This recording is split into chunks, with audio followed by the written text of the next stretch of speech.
Hello and welcome. Welcome to a Flowcat stream. We have Stev hanging out, chillaxing, acting real cool. And I'm here. I'm also here. So, welcome. And hello. I am excited to be here.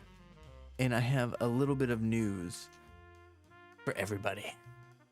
So, first up in the news, well, I'll wait a little bit. There's like no one here yet, so ain't no reason to get into it right off the bat. I'm gonna go turn that light on back there. Hold on.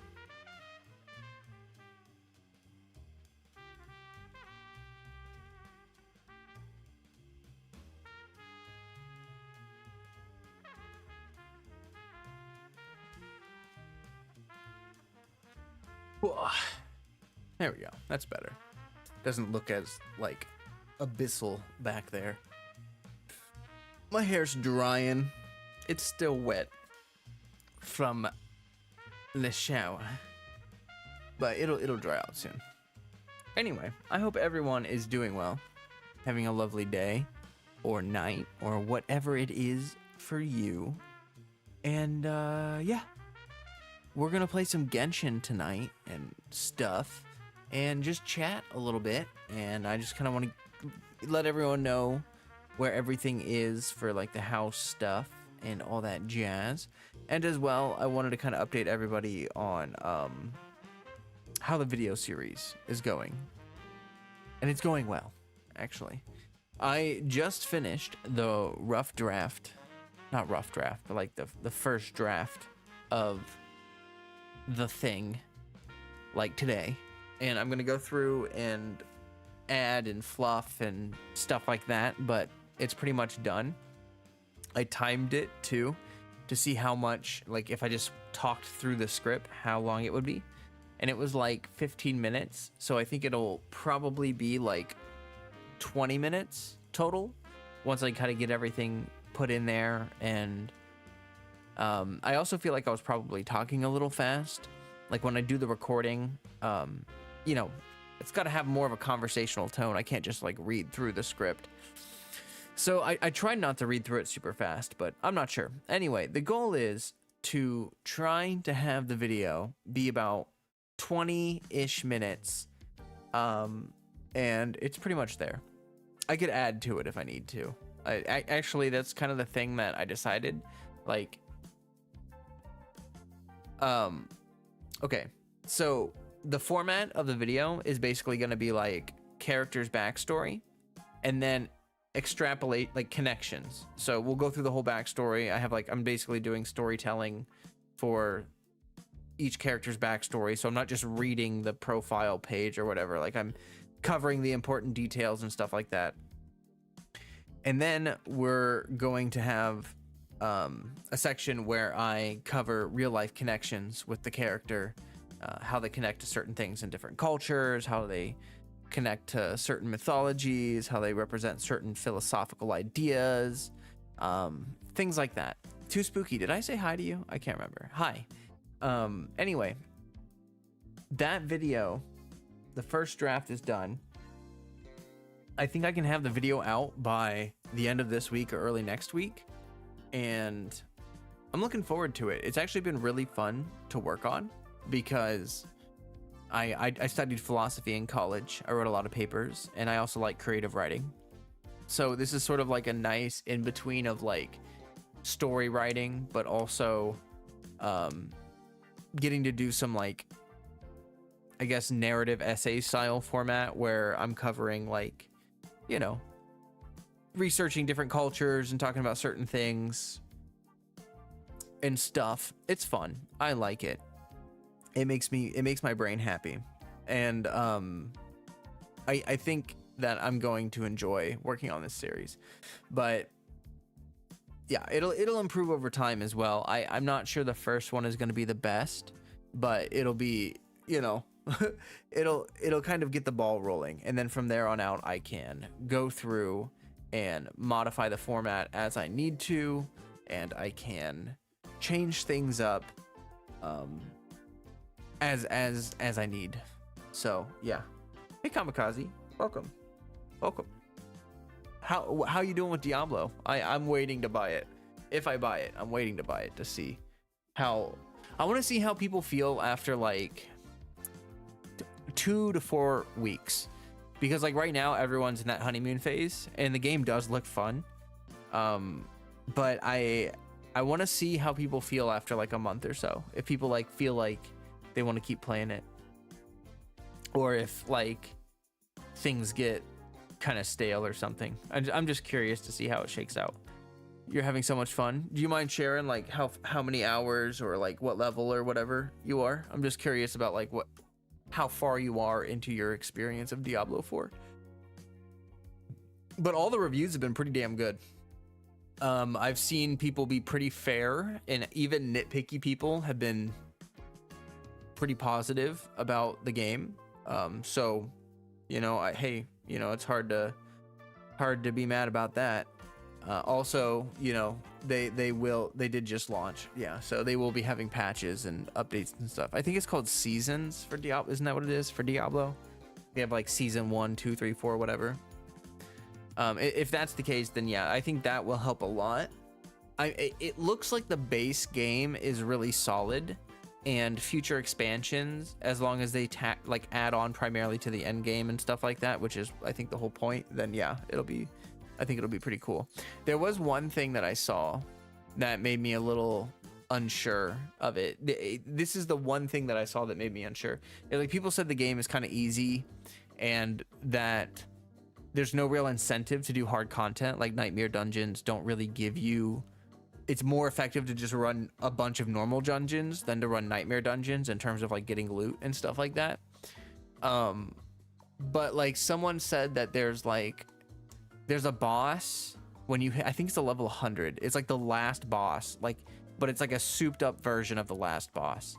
And people were saying that like this boss is just insanely hard, will one shot you. It's just really tough, like insane, like almost not impossible to beat, but like one of those bosses that you really, it really puts you in your place and makes you think like, wow, I have a lot of work to do. And I want the game to have more of that. I want the game to have moments where you feel like, oh, I really need to kick it up a gear, and like I need the better gear, and I need the, you know, that kind of stuff. You're level 17, you're barbarian. I started again. I wanted a new build. I didn't want to respec just new character. Oh, okay. It isn't easy. Well, I've heard people say it's kind of challenging, but I don't know. I guess I don't have the personal experience. I'm not in the driver's seat, but everything looks pretty chill as far as I can tell. It doesn't look hard, which I mean, of course, it could be hard, but yeah. I've been, if I play it, I think I'll play a rogue because it looks fun dashing around and stuff. I like high mobility classes in like these top-down ARPGs. I like going like bouncing around and the maps and stuff like that. But yeah, so the new video series is going very well. I'm very excited about it. It has been a joy to work on. And I am looking forward to seeing how everyone reacts to it. And I also like, you know, any constructive criticism people have after it's out. More than happy to hear it. I want to develop the series. Like, the first episode isn't going to be the best, so I want to develop the game over time. Develop the series over time, and you know, flesh it out, make it just you know, I don't know, just make it good and stuff. Someone thinks it's easy, has the option of playing hardcore. You die, you lose your character. Oh god, that sounds awful. But I see your point. It has a little bit of modular difficulty in it, which is good. Well, anyway, that's exciting. I have been playing some more Tears of the Kingdom a little bit, and I've been, you know, playing Genshin a bit, but still with the house stuff. I'll talk about a little bit of that now. We just closed on the house. Well, not really, but we just got everything set up to close. So the closing date is 10 days from now. And yeah, everything is as of today, officially good to go. We are ready. It's all settled. It's all the paperwork, all the emails and everything. It's all good, which is kind of crazy because like this whole process has been less than a month. It's been less than 30 days since we decided to, in less than 30 days, we decided to buy a house. We talked to our landlords and renegotiated our lease. We reached out to a realtor and got in contact with a realtor plus a lender, got pre-approved for a loan, went to showings, found a house, made an offer, got actually approved for the loan, title company, inspections, all that, you know, all the in less than 30 days. It's been something, I'll tell you what. It's been something. But yeah, the people we've been working with have been really great. They've been very to the point. They've been pretty good about the whole process. Haley, welcome Haley. Glad to see you. Thank you, by the way. Thank you so much. I am also very excited. It's going to be great. I will have an entire room for streaming. Like I will have an entire room to turn into a studio. So it's going to look pretty basic when I move, but I'm going to be working on developing it over time, like building onto it and adding stuff to it and decorating it and stuff like that. So it will become, it'll grow over time. It'll be a nice, it's like, you know how YouTubers do that. They have like a space and they add to it over time with stuff and things, and that'll be cool. That'll be a fun thing to have. It'll also make it so that I can be more flexible with streaming, and I will be able to be more flexible. This isn't really something you guys see, but like with recording and stuff, I've mentioned before, I'm sharing this space, so I can't always just record when I want to or feel like it. I can't always stream when I want to or feel like it. Like I kind of have to make things scheduled to make sure that it's copacetic. And yeah, so it'll make things so much easier in terms of that. It'll be nice.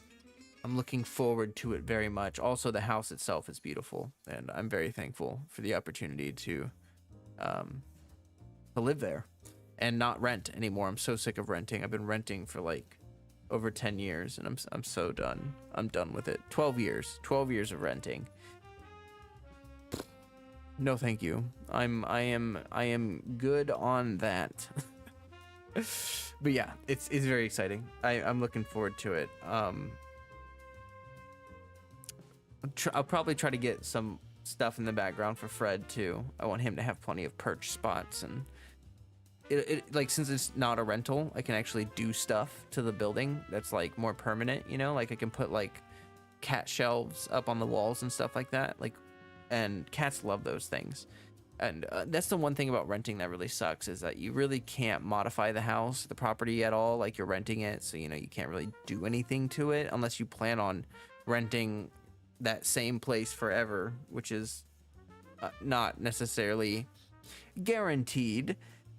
Yeah, so having my own property, being able to do what I want with it, I can yell at people and be like, "Get off my lawn!"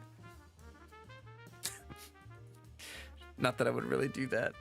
But yeah, super exciting stuff. Super exciting stuff. Anyway, I'm gonna go ahead and boot up. Oh my god, I didn't start streaming Twitch. Oh, I'm smart.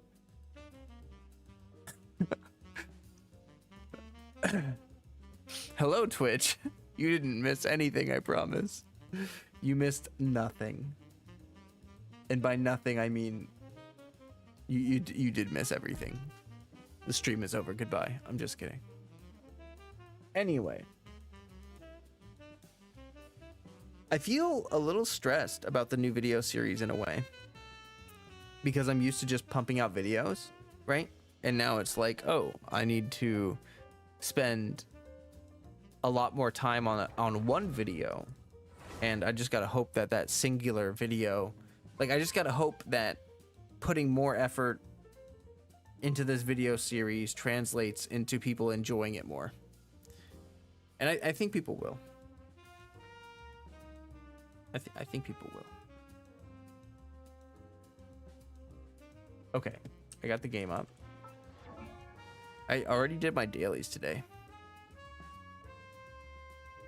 Ugh, boy. I had some taquitos. My belly is going crazy. Wait, what the heck? There we go. Hello, welcome. It's a Genshin Impact. Oh, we have the new banner. All right, well, let's just get Alhaitham in one pool. JK. I don't really even want Alhaitham, so that was kind of a joke. But yeah, just gonna do these trials real fast, get these out of the way.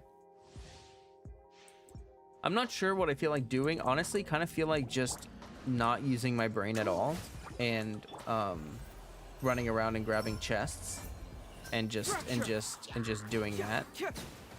That's what I feel like doing. Rude. So rude. Dodge this. Yeah, dodge this.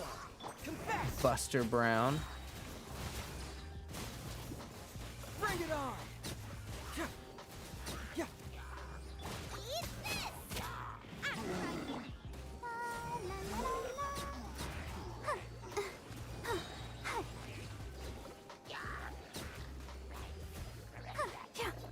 Don't get frostbite. Don't get frostbite. Dang, this is a long trial. Why do I have to kill so many of these guys? Let me see the characters in the banner. Oh, okay. Yeah, I'll show you. It's Alhaitham and Kazuha. And then the 4 stars, it looked like Yao Yao, Heizo, and... oh. Zhongling. That's a pretty good banner, actually. Not a bad banner at all. Kind of weird to have Heizo on Kazuha's banner, but okay, I guess. Also, kind of weird to have a Dendro character on an Anemo banner. Also weird to have an Anemo character on a Dendro banner, but okay. Nonetheless.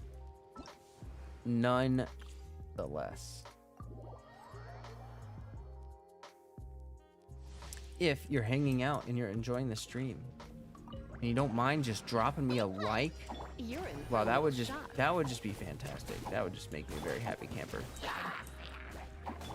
Let's spark things up a little. Get him! Kill him with the radishes. Murder rabbits. Come a little closer. You've been a naughty boy. Oh boy, naughty boy, huh? Is Kazuha still the best character in the game? No. And I don't really feel, I mean, he wasn't, but Dendro reactions don't need Anemo at all. Like if you're using Dendro characters, you don't need Anemo at all. So like Hyper Bloom teams, Burgeon teams, Bloom teams, Spread teams, none of those teams need an Anemo character. He's still amazing, but like he's just as good as he was. It's just that they've brought everything else up to be not like, you know, not as dependent on Anemo. Dendro really changed things up a lot. There's so many different team variations now that you can do that all work in Abyss, and it's pretty nice actually.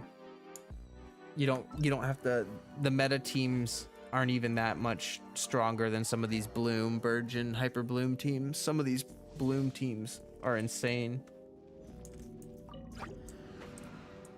Let's dance. Come here.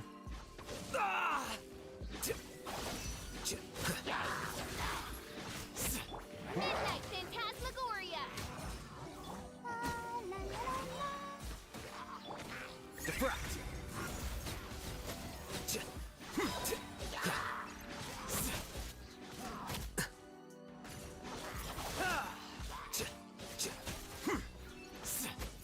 Here you are.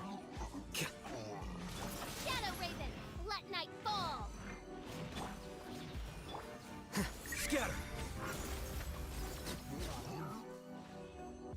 Okay, I gotta admit, I'll hate them is pretty fun to play. I'll hate them is pretty fun to play. I don't think I don't think I wanna get him.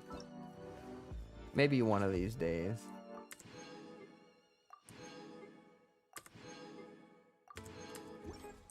Even not playing Genshin, I logged in when the Dendroarchon was available for the first time and got her on my account. You want to have all the arc? Nice.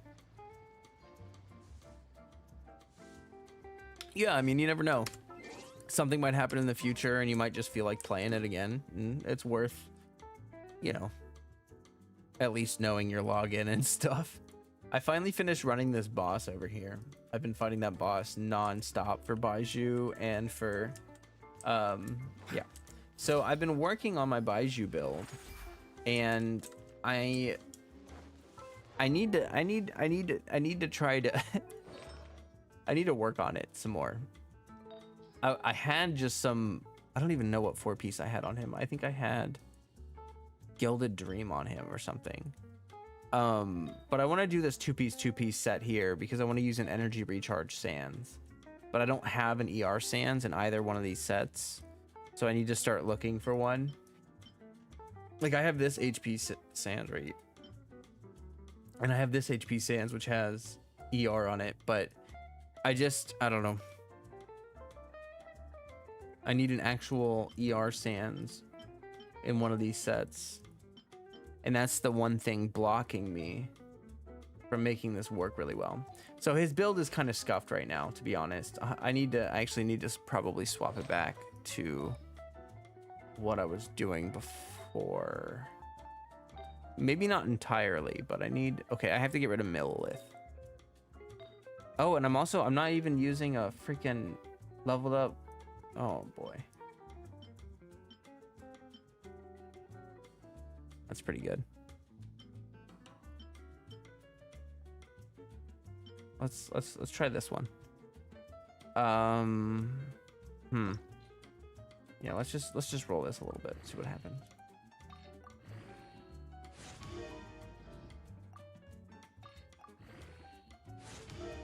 You loved Genshin so much you have a ton of fun and your pockets enjoyed it too. Attack. Not necessarily. I would have rather had like EM or crit damage would have been better, but it is what it is. As long as I get some energy recharge rolls in here. Okay, I will not turn down an HP roll, but I would like 1 or 2 energy recharge rolls here. I think I need about 160 ER, maybe 150. Oh man, please, pretty please.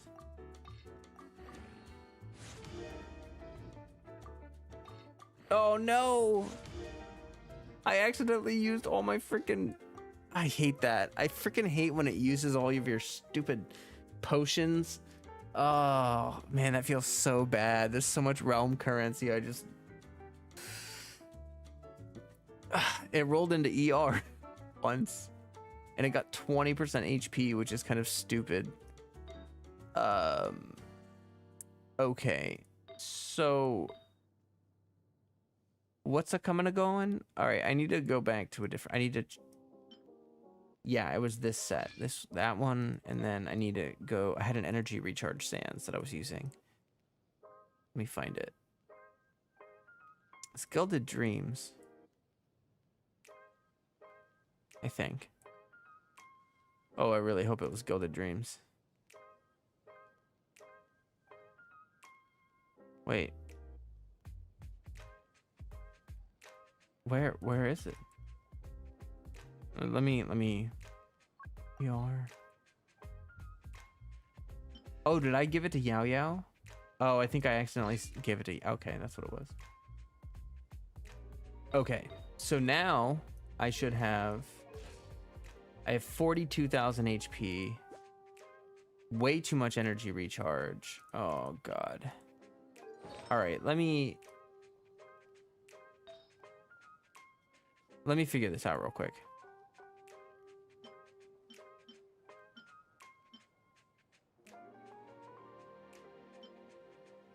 Well, now I don't need the energy. Now I don't need the ER.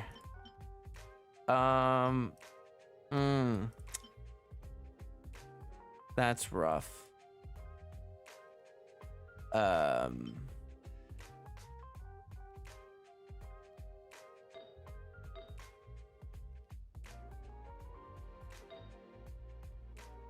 Oh, this is not leveled up at all. Okay, well, I still have too much ER. But I don't have anything else to, like, I don't have any other options, really. Like, I don't think there's really anything I can do about it. Oh, man. Do I have... Actually, let me check something.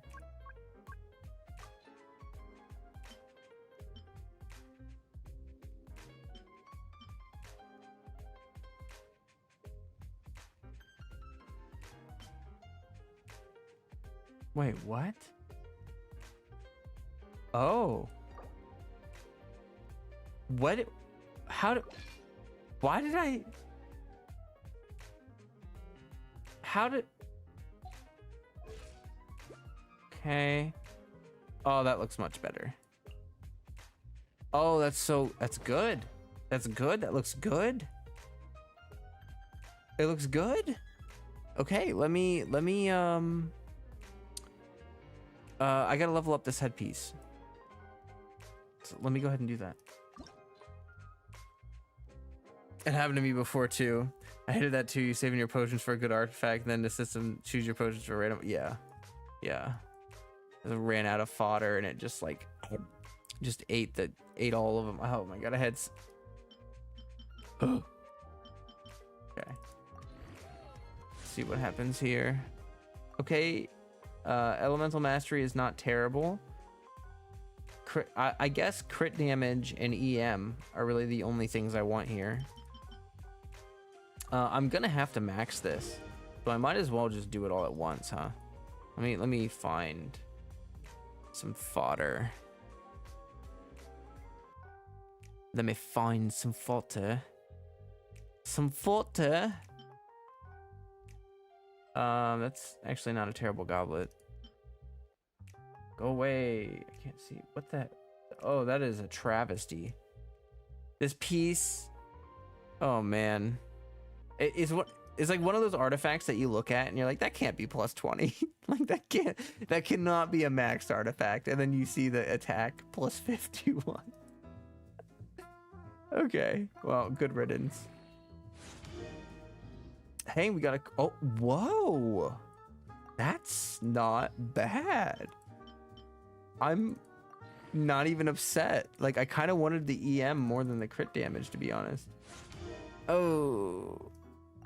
Frickin' flat defense. All right, whatever.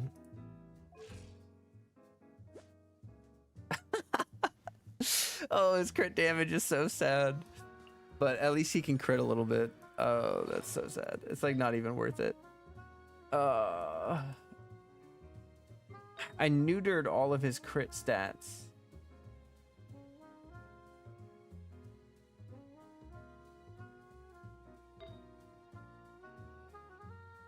I think if I got it, I think this feather is the issue. Yeah. I think if I can get this feather to have... Because if I got that feather to have a little bit of crit... Like crit damage... It could go up to like 20-something%. Which should at least get me most of the way to 100.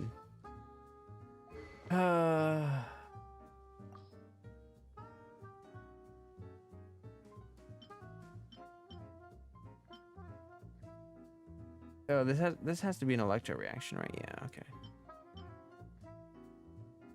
Man, he really doesn't have any good artifact choices, to be honest. Hey, Shane, welcome.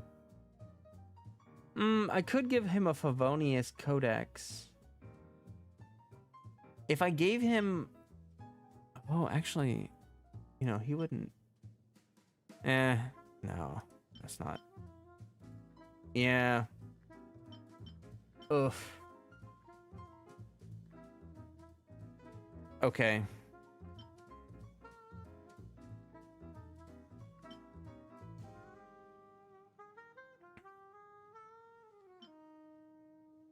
Yeah, I really don't have any good options for him.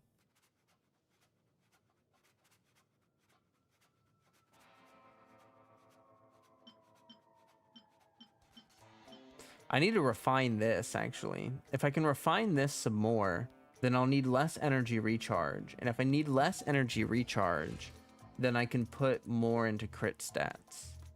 Like, really, it's pretty much just the stat balancing. Hitting 50k HP, as well as hitting the crit balance, is going to be tough.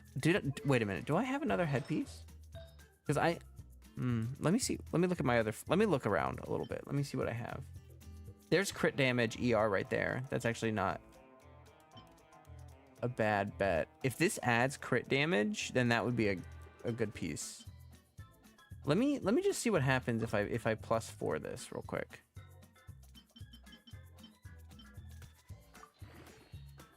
Oh, I knew it. It's always that stupid flat defense. Okay.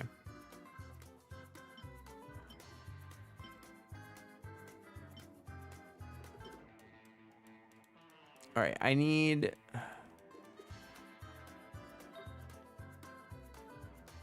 Wait a minute. Let me look at my flat... Oh, I could swap them. Oh, that's probably not a good idea, though. This all suck. All right. Well, we're...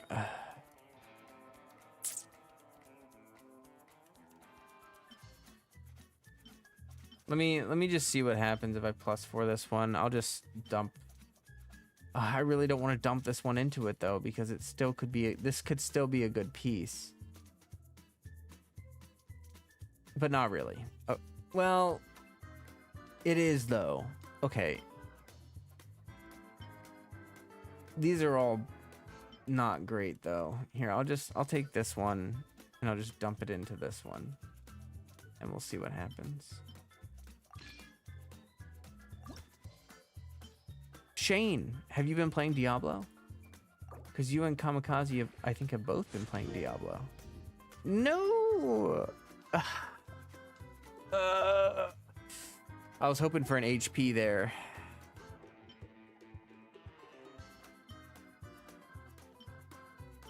Okay, let's... How much ER do I have if I get rid of this one? I think I still have enough. 146. Oh. Okay. Oh. How much HP do I have? I lost 2,000. Okay, that's fine. It's honestly that's fine. I'm just gonna roll up this piece. I'm gonna do it. Where's that other piece? I'm gonna sacrifice it, or I'm gonna sacrifice something to it.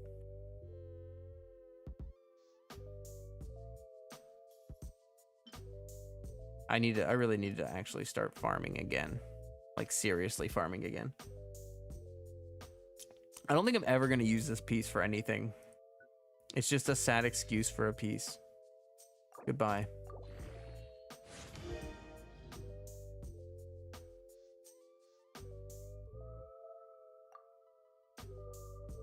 Well, that was far from ideal. That was far from ideal. That is not really what I was hoping for. I don't even think I should do this. I don't even think I should finish it. Oh, hey. Let's just see what the...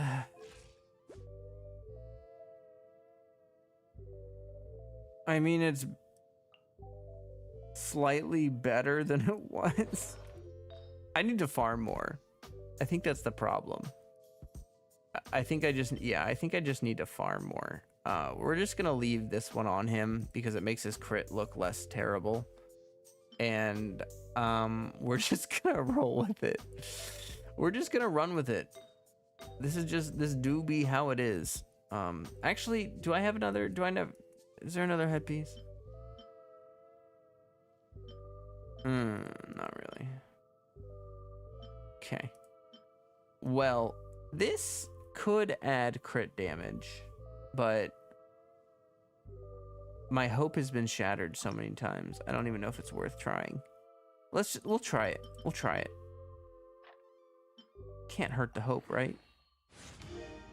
It can hurt the hope. It can hurt tremendously. And actually, you can suffer incredible amounts of pain through that. Anyway, yeah, so this is now my Baiju's artifact set. And he doesn't have a 1-to-2 ratio, but he almost has 50,000 HP. And he has enough ER to get by. I've not had the time or money to check out Diablo, but it looks like I need to play it. Nice. Kamikaze's been enjoying it. I haven't tried it yet. I want to see how people feel after like a month or so.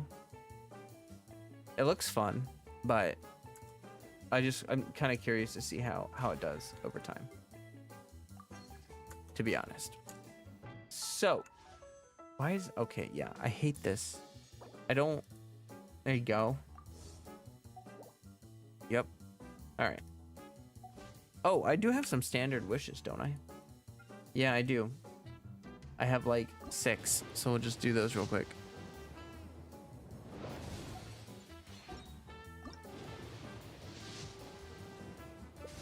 I don't think I'm gonna get anything.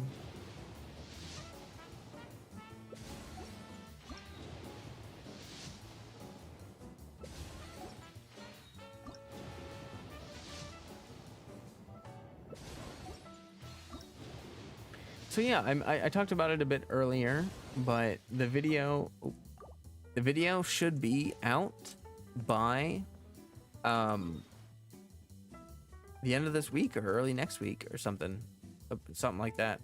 I'm pretty excited. It should be good. I think people will enjoy it. And yeah. Maybe game of the year. Oh wow. No, I would actually be kind of surprised by that, to be honest. What should I do? Should we try Abyss? I guess I should probably run through a bit. Yeah, let's just run through Abyss. I haven't even touched it yet, but I might as well just see what it's all about.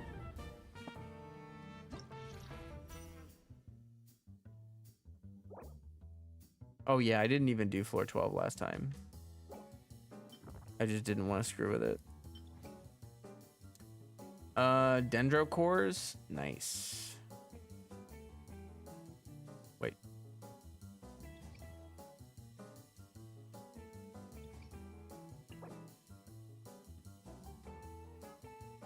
Okay.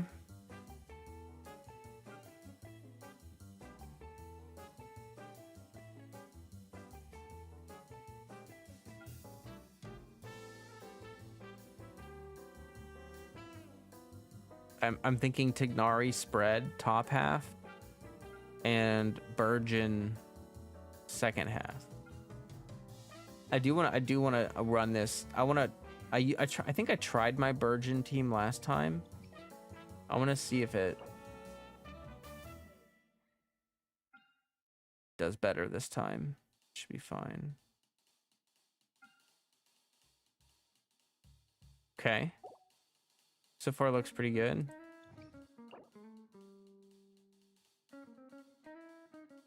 Okay.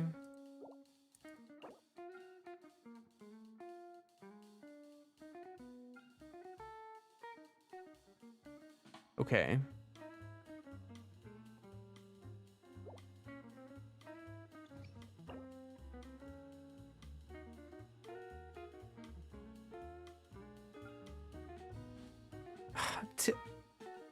Ugh. Well, that's stupid, but okay.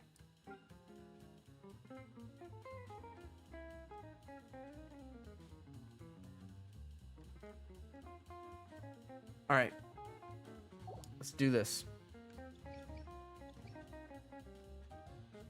I'm not going to swap teams ever. We're going to go all the way through and just crush it. And I'm trying to decide right now which Tignari team I want to bring. Okay, I can't use Yao Yao. So it's gonna have to be Kuki. Let's try Karara. Let's give Karara some time. See how she does. Where's can't find anything. There we go. Zara and Tignari. Oh, it's Chi-Chi. What the heck? How did I click Chi-Chi? Where even is... I don't even see Chi-Chi. Okay, well, that was weird. So the Tignari spread, and then we'll do this Burgeon team. So I need Baiju, Mona, Dia, Ayato. They need to do something. I need something to help me. There's like a sea of faces now, and I'm not gonna lie, it's actually kind of hard to find the units you're looking for sometimes. I need something else, I think. Like maybe the first letter of their name, like first name, you know, like a big V right here. Or something, like a filter you can turn on or something. I'm not sure. It would just... I think I need something to help me sort through this a little bit. Hey, Big Red. Welcome. Okay, before we start Abyss, I do want to grab some water because I'm out of water. But I will be right back, and then we will blast through this Abyss like it's nobody's business.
Okay, I'm back.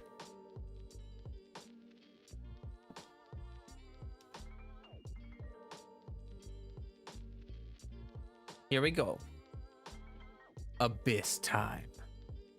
I guess we'll just do Elemental Mastery. Oh, man. Oh, my dinner is fighting me.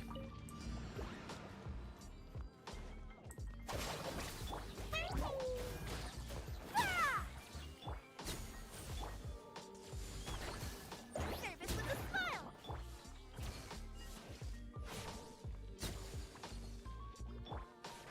Can't. I hear everything.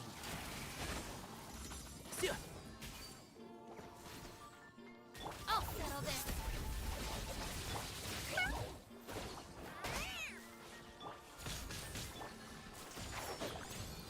Rah. Yeah. Strike.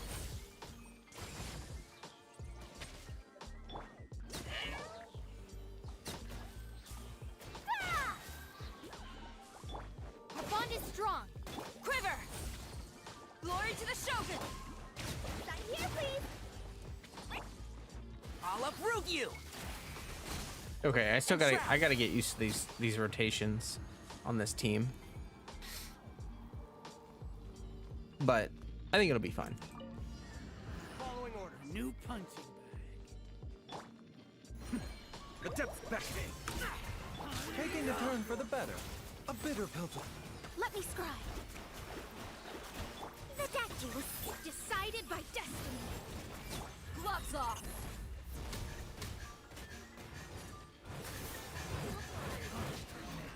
I love that there was literally no one there. There was no one standing by my little bloom cords.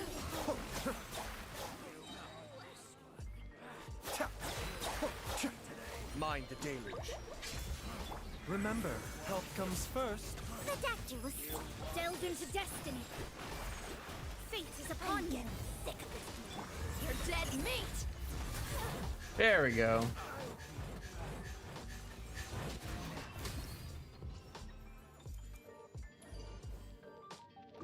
Well, that worked.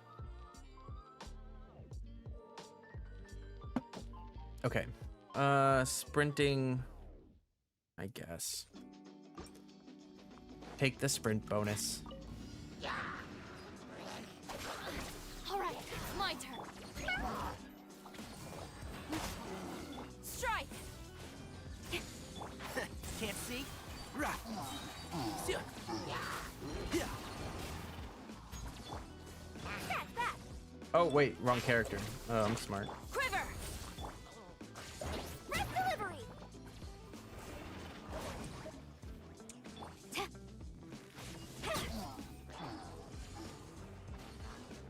Lightning terrified. Get with them. Flash. Storm the front. One with the forest. Let's nip that in the bud. Rah. Looking for a fight? Your bond is strong. Strike. Not here, please.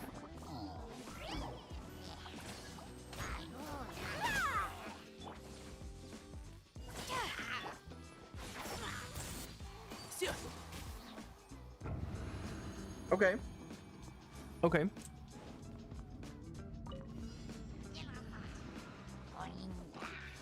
I hate those. Oh, I forgot that. Shadows of fate. Be still.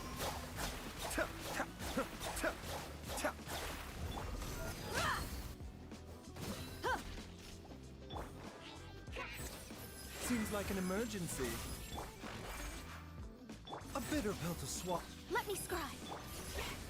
Gloves off.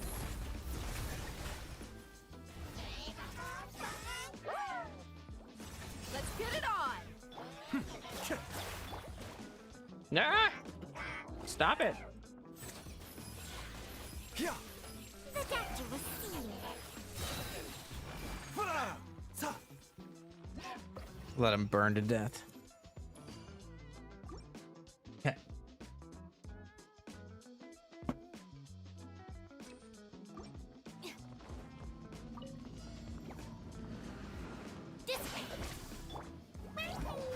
I feel like I should. Quiver. Glory to the Shogun. Red delivery.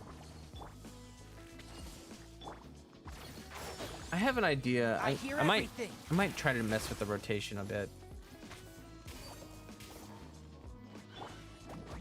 Our bond is strong. Like, I think I might do this.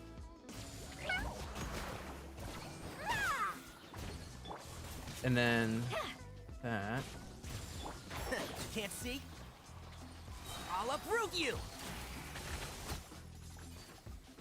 Yeah.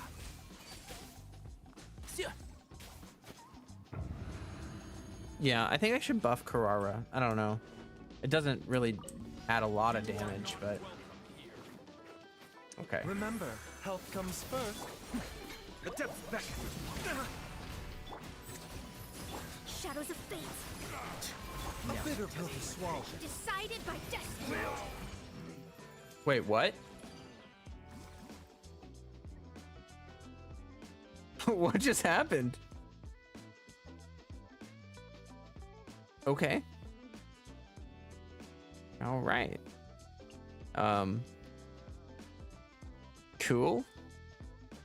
I saw a bunch of the bloom cores blowing up, but I don't know why. I'm not sure why. Okay, where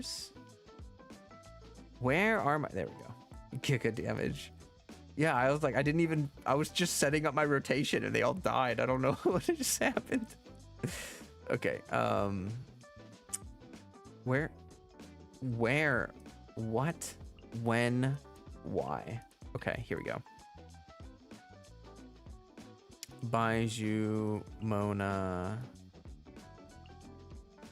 There we go. Hello all. Hi Cryo. Car.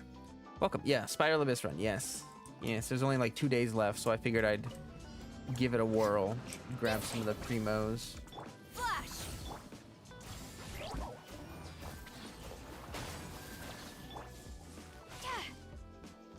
No turning back. Service with a smile. Strike. And shroud. Rah. Yeah. I'll settle this.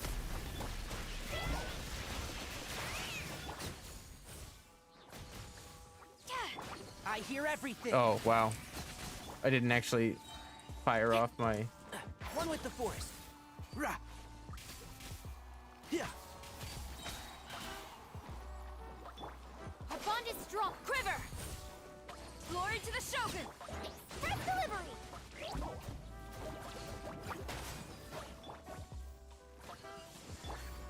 I'll uproot you. And shroud.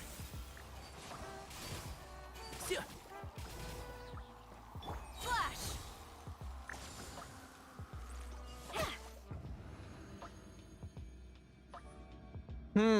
Okay.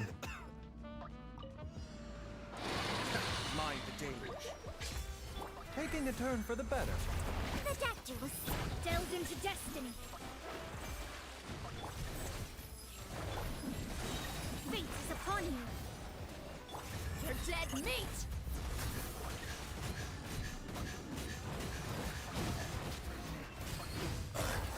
Mind the sight of it.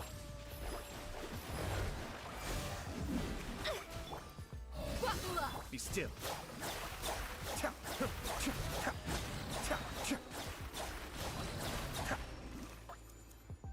Okay.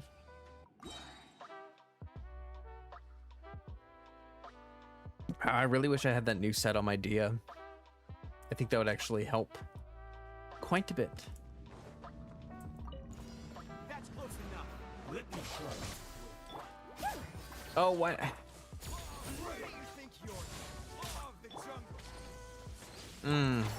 Keep up. I hear everything.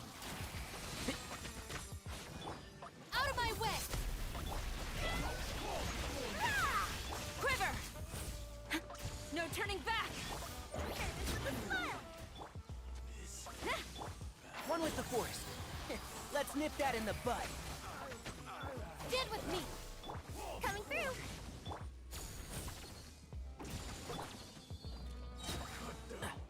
And shroud. Okay, that was awkward. It's so like changing the supports makes Seems like an emergency. my Tignari team feel so different, even though it's the same DPSs. Shadows of fate. A bitter pill to swallow. Let's get it on. Cascade.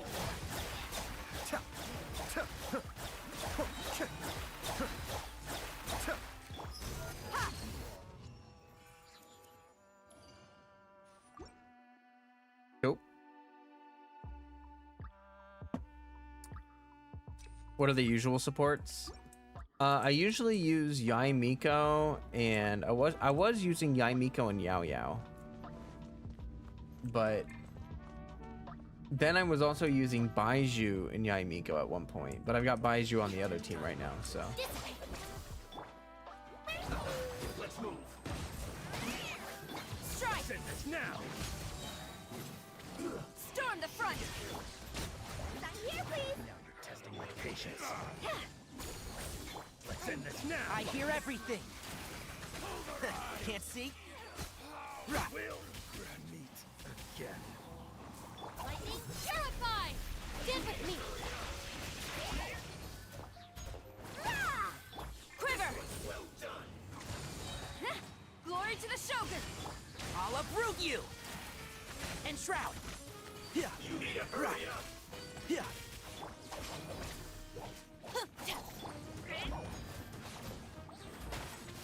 Flash! Press deliver! Out of my way! Whew.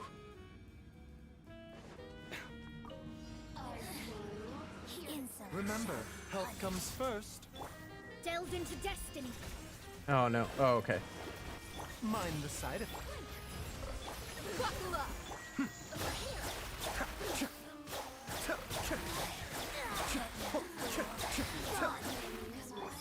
Hi! The doctor was...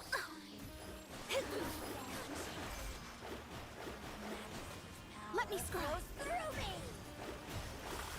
Blink! A Oh my bigger God. pill to swallow. Seems All right. like an emergency. Mind the deluge. Curses! Mind the side effect. Written in the stars! You asked for it!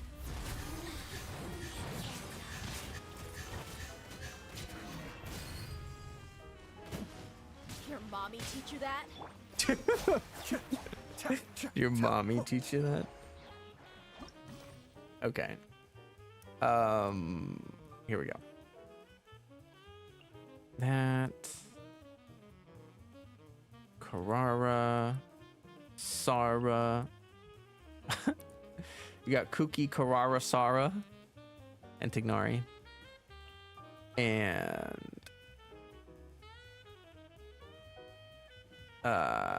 gosh.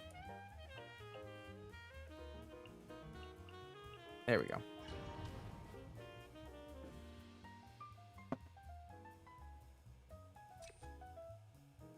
Well, attack doesn't really do anything for my teams, but okay. Normal attack damage buff? Yeah. This team doesn't get to use it really, but the other team will. Strike! Storm the front! Back here, please! I hear everything. One with the forest. Yeah. Rah. Dissipate!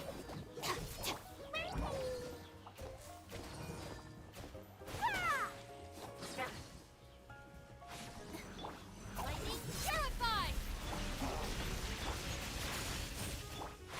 Can't see?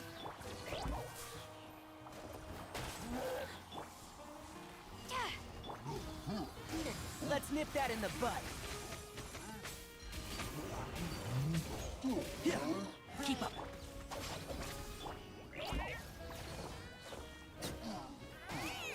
Quiver! No turning back! Service with a smile! Oh god. I hit the freaking Dendro immune one with her burst. I feel so dumb. Flash! And shroud. I'll uproot you. Out of my way! Strike!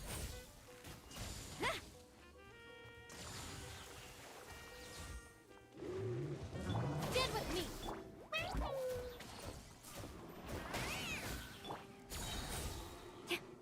Storm the front! Red delivery! Let's nip that in the bud. Can't see?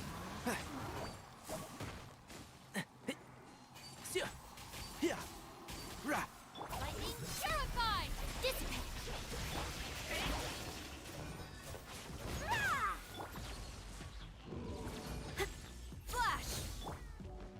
I'll uproot you. One with the forest.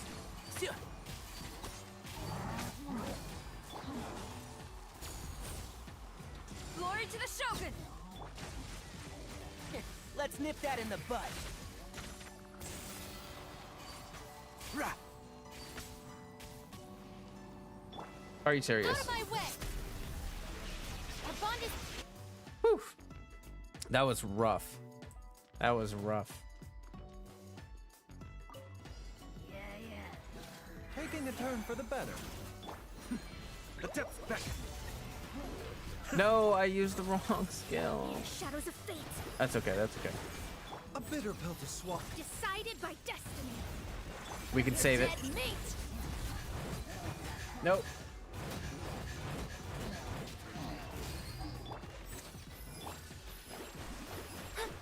Let me scry. Let's get it. Cascade.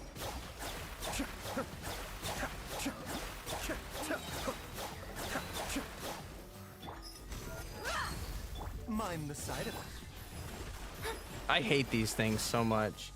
Why do these need so much HP? All right, I already have to give up and start over.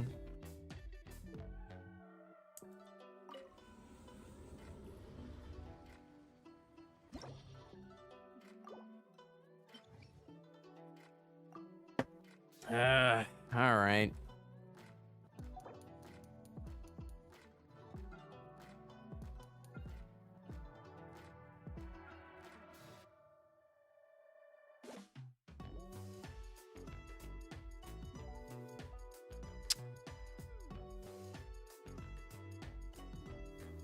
Man, Spiral Abyss is just not fun. Oof, yeah. Well, my units aren't particularly like super well built or anything, but I just hate how I just don't think Spiral Abyss is fun. It's just like there's all these, I don't know. All right,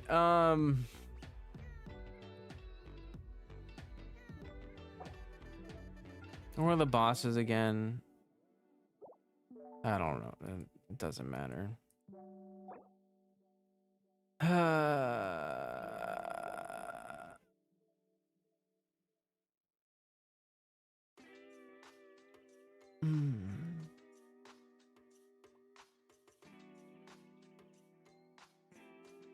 don't know what teams I want to use.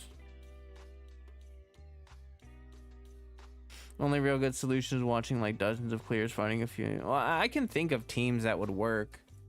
I just don't like, I don't know. It just like, I have these teams that will just dumpster the abyss, but like, I don't want to just use my teams that will dumpster abyss. I want to use teams that I haven't been using for 8 months in a row, but they keep making the abyss harder, so I can't use the teams that are like work in progress teams.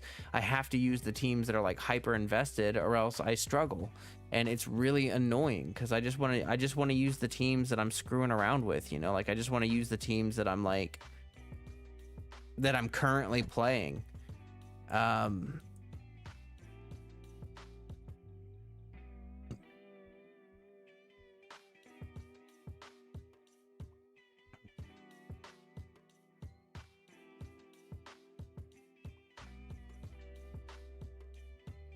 Yeah.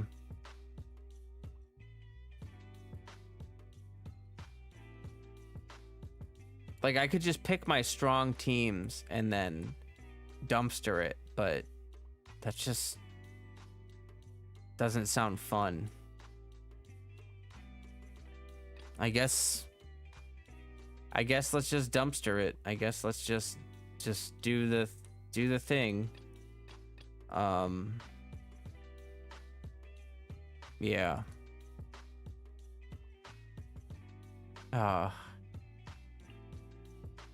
Okay.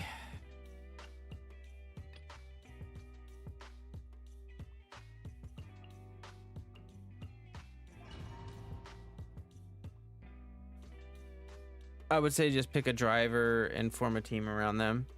Yeah, that would work. Driver teams are very effective. Oh my god, those are fucking Geospecters. Holy mother of God. It feels like whenever they make Abyss harder, they just seem to make the enemies more bullet spongy. That's exactly what they do. And that's not fun. Like, it's not fun to just fight a bunch of enemies that take like the Hilichurl rogue enemies. I have this cognitive dissonance where like I feel like a Metachurl and a Lawachurl should have more HP than these rogue enemies. They're called rogues. Rogues. And they're like, no, actually, the Lawachurl has 500,000 HP and a shield, and the rogue has 5 million HP and no shield. That makes sense. That's how it works. And I get really annoyed with all of these little frickin' specters and fungi, all the small enemies that just float around and they just piss you off because you miss them with all of your attacks, and then you have to go through. Okay, I can't use my Geo team, so I guess Tignari spread will do. I'll keep using Tignari spread. I'll use my Yaimiko, Baiju, Sara, Tignari, and then I will use my broken AF freeze team. My Yoimiya is pretty good. She's all right. My Yoimiya needs work. I mean, she's pretty well invested, but her artifacts are a little bit of poo Seems poo. like an emergency. The doctor was quiver. No turning back. A sight to behold. Right now. Emerge. Right now. Oh, I got stuck. Strike. I'll uproot you. Freaking the coughing from Baiju. Right here. Right now. Right here. Stop it. Mind the side effects. Remember, help. Quiver.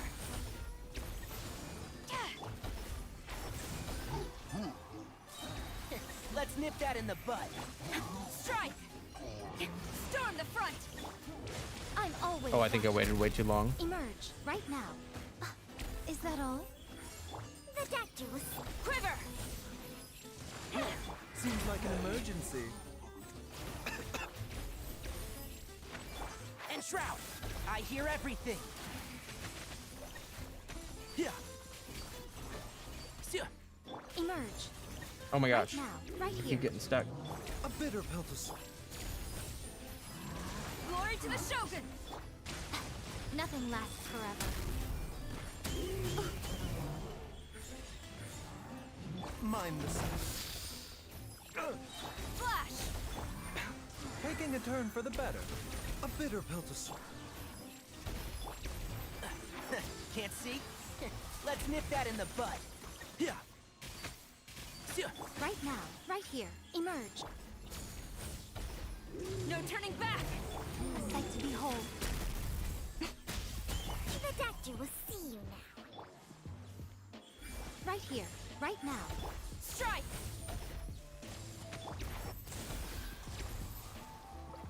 Sheesh.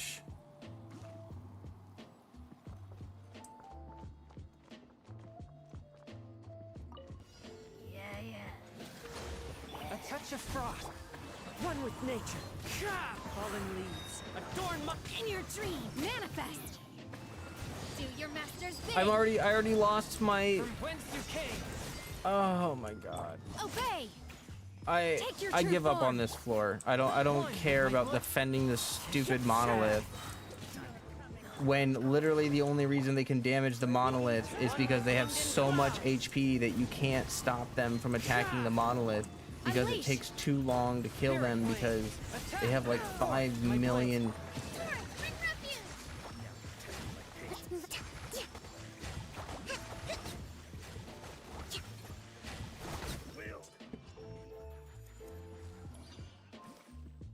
They do, yes, you're both right. They do have mechanically diverse enemies and all of that, and that's very true.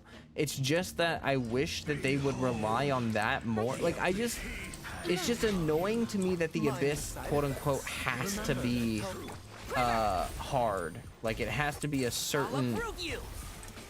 I don't know. I just think the scaling is stupid. Name of the truth. strike. One with the force. Bury Okay. you. The danger was Mind the side effects. Seems like an emergency. quiver. I hear everything.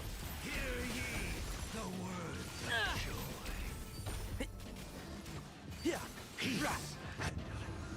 My big problem is more difficulty in the overworld helps feeling the exploration, but in Abyss where it's insane, it just feels like a chore.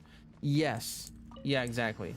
I wish the overworld were slightly more difficult, and I wish that the Abyss was like I think floor 11 is fine. I think floor 11 is usually kind of difficult, but it's not like, it's not so hard that you're like, oh my god, I hate this. Like floor 12 just makes me wanna run off into the sunset screaming, just screaming. It just makes me want to do that. Like I just think it's so freaking annoying. Hold the line. Billowing surge. Yeah, floor 11 is fun challenge without being annoying. Exactly. Goodbye. But then they go to they take you to floor 12 and it's just like, okay, but now how about we do that, but the enemies have 90 times more HP, and it just feels like nothing you're doing is doing anything. It just doesn't feel like you're able to even freaking like damage the enemies. Quiver. Ay, To ay, the Shogun. I'm always watching. Emerge right now. Mind the side effects. And then the thing that makes me really mad is that they're like this. This is so why there's literally just 2 enemies right here. That's it. I just have to kill a mirror maiden and 1 ruin enemy. Right now. Right here. How does that make sense when there are other floors where they want me to fight like No turning back. Through me. Let's nip that in the bud. Can't see? you see what I mean? That was so easy. The issue is with artifacts, the player scales way higher than the enemies, so they have to compensate. Well, yeah, I agree. I just wish they didn't care so much about, like, obviously the Abyss is supposed to be hard, and that's what that's why they do this, is because they want the Abyss to remain challenging, even for people that have been playing for a long time, so that it remains like a consistent, persistent goal. Let's move out. Covenant of the deep.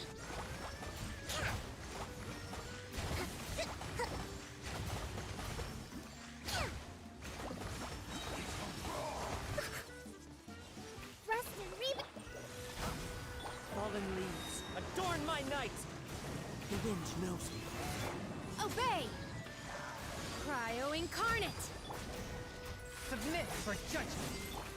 Unleash. Obey. A touch of frost. One with nature. Oh, it's not that, it's not, no. They're not saying that your artifact rolls should trivialize. They're saying that the reason floor 12 is so hard is because artifacts mess with the scaling of the game. Like, Manifest. By ordinance divine. like, we are kind of better at building characters than I think that they assumed we would be. And so they try to compensate by, with our busted characters, they try to compensate by just giving the enemies more HP. And I just don't think that that's really a good solution. It certainly doesn't feel like a good solution. What am I doing again? Okay, yeah, we're doing the teams that could conquer anything. All right. This Abyss 12 is different. It's less of a DPS check and more of an elemental check. I'll see. I just got there, so. Right now. Right here. Seems like an emergency. Oh shoot! I didn't mean to. No, whatever. Glory to the Shogun. Okay, so far these wafer flowers have like several million Right HP. now. Right here. Right now. bitter pill to swallow. Like, this is the thing that I mean. Is like a whopper flower is a freaking whopper flower.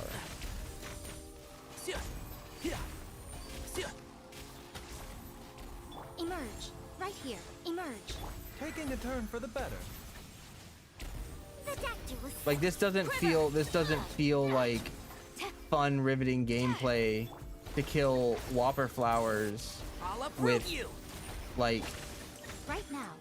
Emerge. Right 75 trillion HP. Flash. Like, oh, they're hard because Storm the front. they won't die. One with the forest. Wow. I love it. I'm so thankful for the... Right now. The doctor was quiver. No.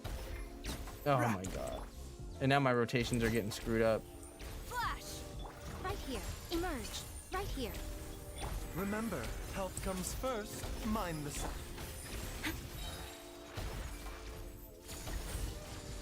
Glory to the Shogun. I'm always watching. Emerge. Right here. The doctor was seen. Keep up. I hear everything.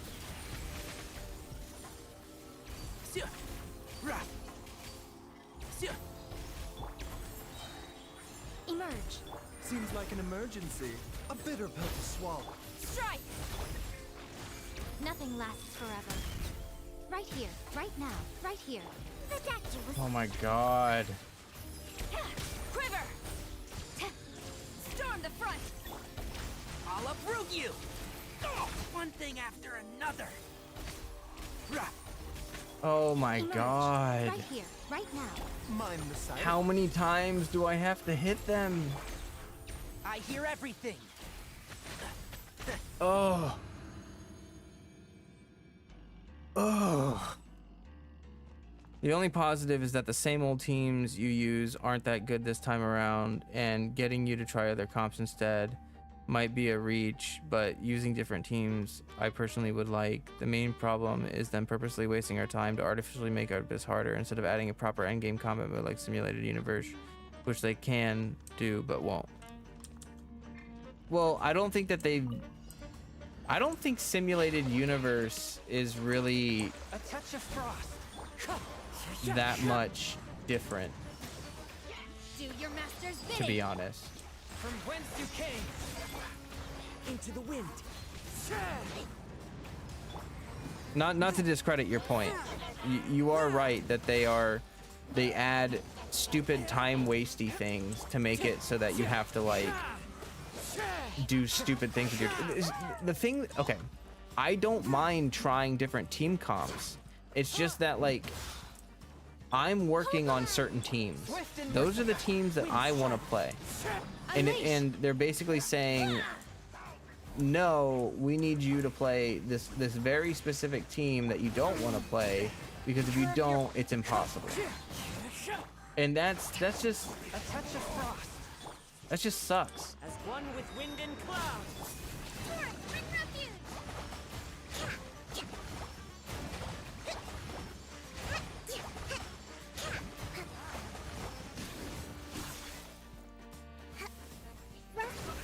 Rebuild.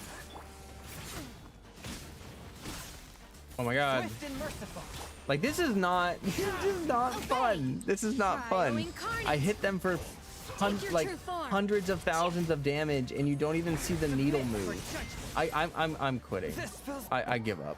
This is not worth my time. I actually just do not want to do this. And maybe if they see that less people are playing Abyss, they'll get rid of it. No, I don't want to go back. No, we're not going back. This is not. It's literally not worth the time.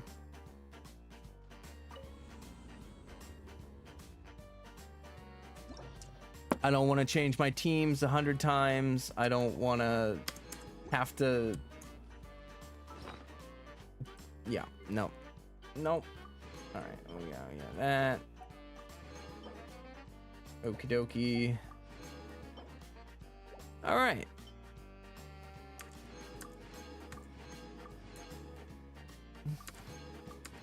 We all talked about how good Labyrinth Warriors was, and that was in sense an Elysium Realm mode. Yes, but like it's like, okay, Spiral Abyss could be fun if they didn't screw everything up with all the scaling and everything. I like Spiral Abyss itself is not a terrible idea. It's just, I think it's pretty much just the execution of having so many bloated enemies that you do hundreds of thousands of damage and you don't even see the HP bar move like at all. And that's just like, wow, fun gameplay. So like if they did Labyrinth Warriors and they had the same issue with that, I don't think it would be any much more fun.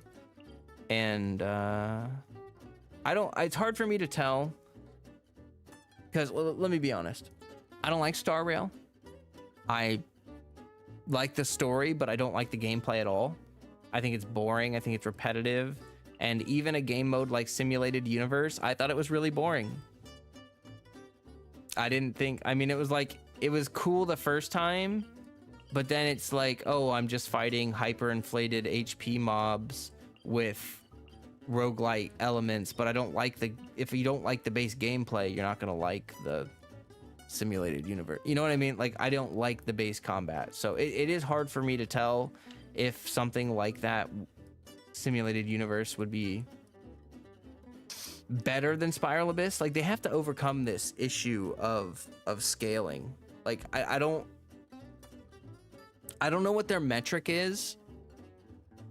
I don't know what their metric is for like how they scale Abyss. Like, who are they catering it to? I just think they need to like chill. Like CryoCar said, chill with the DPS check and time pressure. It was a limited and some people still also disliked it. I didn't see anyone really dislike it. Labyrinth Warriors, I remember a lot of people really liking.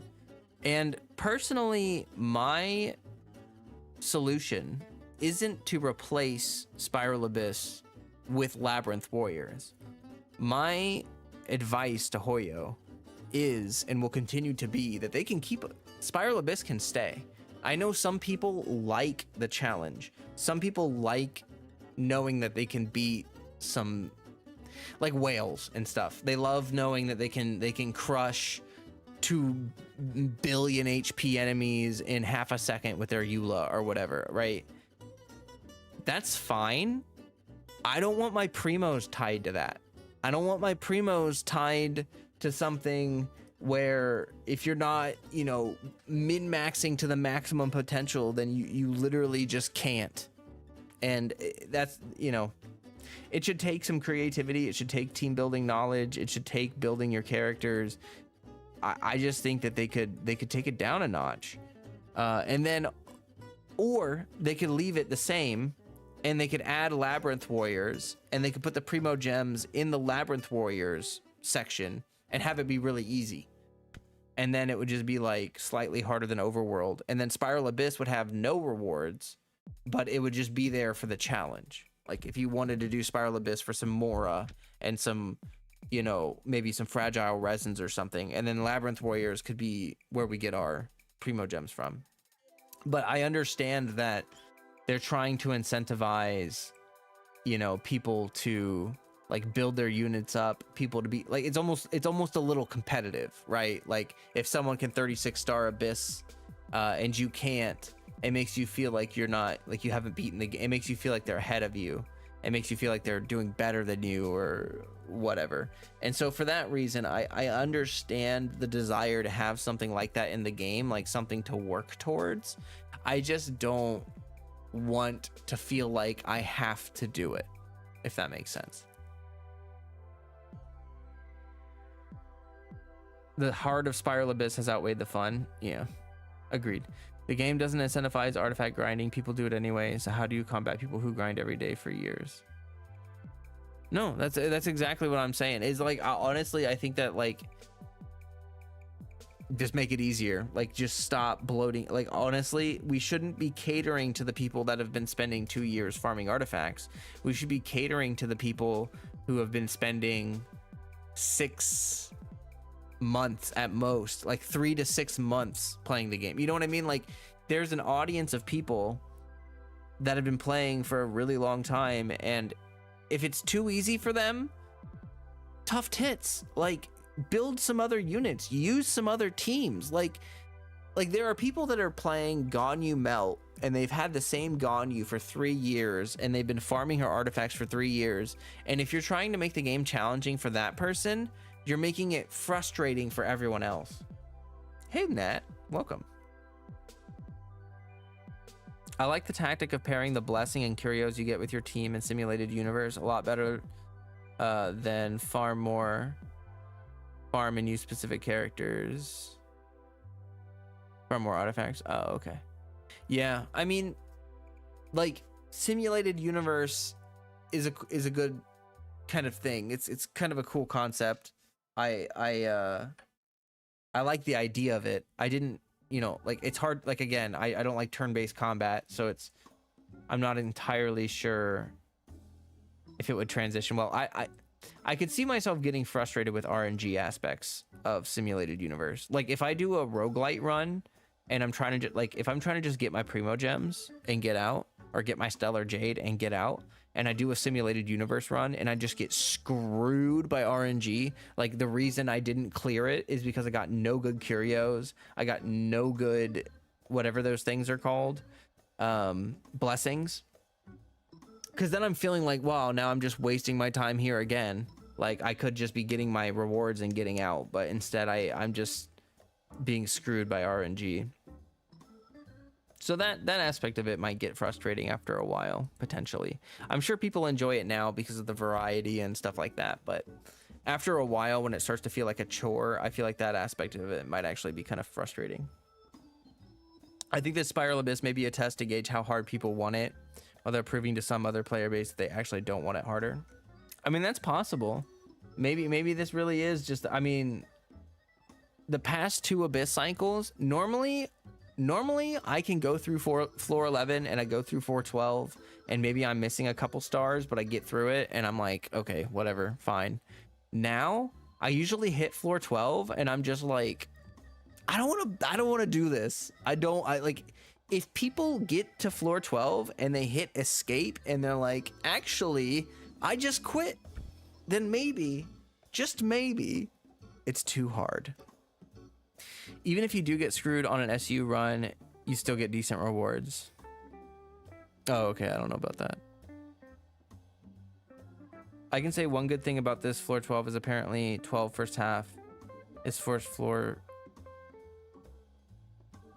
Is the first floor Beto stands out in ages? 12 first half. Beto has always been really good. I mean, the thing about it is that characters fall in and out of favor. So like there's people that have been using Ito since he came out. Ito is consistently really good in Abyss, consistently. And like, I mean, we don't always talk about it. Second half Brock Kleeback. It's supposed to be challenging, but not to the extent that it gets annoying. Yeah, this is why, honestly, this is why I'm transitioning to lore content, because I don't care. I don't care about the combat. Well, I do care about the combat in Genshin. I love it still. But like the end game combat wise tends to frustrate me nowadays, because you guys know me, I like to do team building and all that other stuff. And it just feels like the bar, like my biggest issue with Spiral Abyss is that I like to build new teams when new characters come out and mess around with things. And it feels like the bar that I have to have my characters at, like my Carrara is not a bad character. Like, look, my Baiju, I know we just worked on my Baiju build. It's not amazing. He's not like broken OP or whatever, but he's pretty good. None of these characters, like these characters right here, they're all works in progress. None of these characters are really that great. They all, like, Dia needs a new artifact set. Ayato needs a new artifact set. He also needs a little bit of work with his energy recharge. Mona, her crit ratio is wonky as hell. And same with Baiju. But I feel like these builds are good enough that like I should be able to mostly muddle through. Like I feel like it could be challenging, but the fact that these builds aren't good at, like I have literally C3, R1, R1, C2, C6, and C1, and even with mediocre builds, like they don't even get through floor 12 or floor 11. They don't even get through floor 11 anymore. Like that's just, to me, that's just like, oh, okay, why am I building new characters when I'm literally like, if I'm just going to have to go back and play the characters that I've already built. Like if I'm just gonna have to keep relying on this one freeze team that I spent 5 months building, it just doesn't, it doesn't make, I don't, like it's not fun. I've used my freeze team to clear Spiral Abyss more times than I can count, and it gets boring. Give me those Iazo cons, please. Yeah, I know, right? I feel like they could tie in some of the mechanics from combat events or events in general, like tower building and stuff, to make it more fun. They could. I think they're just, the fact that Primo gems are tied to it makes them act weird about it all. Like, you know, like with limited events, they do some fun things, and maybe they're not always the best, but like they're willing to try new things out. It feels like with Spiral Abyss, like they feel like they can't change it or something, and it's a tad frustrating, to say the least. All right, well, let's just, I don't know, let's just go over, farm some chests or something somewhere. Let's go over here. No, let's just go over here.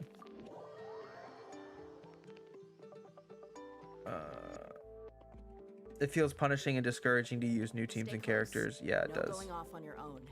The desert doesn't take prisoners. You don't care about the super meta nitpicky combat and want to use a variety of characters, not forced to use only the meta teams for whatever Abyss is current. Exactly. I feel like they could tie in some of the mechanics from, oh, I already talked about it. A monkey can clear floor 12s. It just requires nice artifacts and relatively specific teams. Yeah, exactly. But that's the thing that sucks. How did I like the current event domain? I haven't tried it yet. You mean this one? I haven't started it yet. Is it a boss rush? What is it? It looks like a hypostasis event. I've been working on domains from the new event. Would you try it when I finally finish it? Oh, sure. Oh, it's like it's a you build domains. Not sure what the new domain is, but I heard good things about it. Oh, okay. To be clear, I do play to get relics and rewards, but I enjoy doing it despite it takes me longer to clear them. Oh wait, I was missing on a section of that conversation. New Mario Maker essentially. Yeah, I remember that Mario Maker event. I never really, I didn't really play it like at all. I just wasn't really interested in the platforming event. But I mean, I'll try out people's domains. Okay.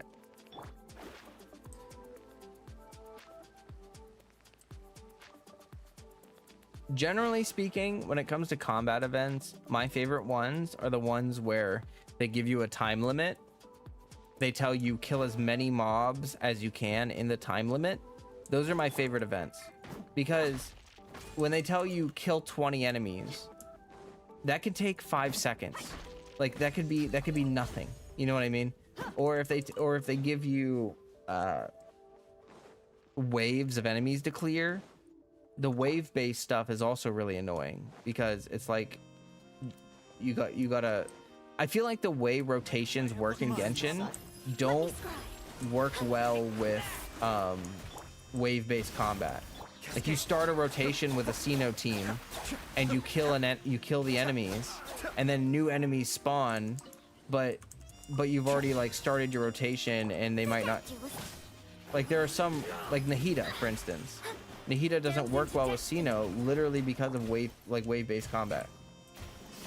Be still.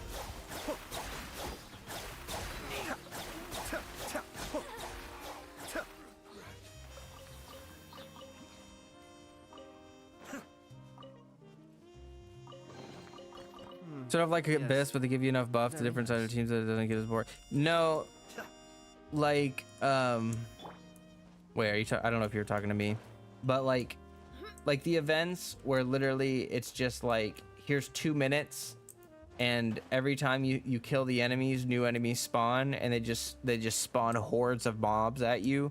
And especially when they spawn them like in front of you instead of having like an arena that you have to run around, because that's also really annoying.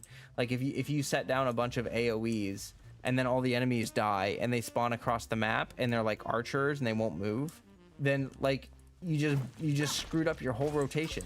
Like your whole rotation is screwed.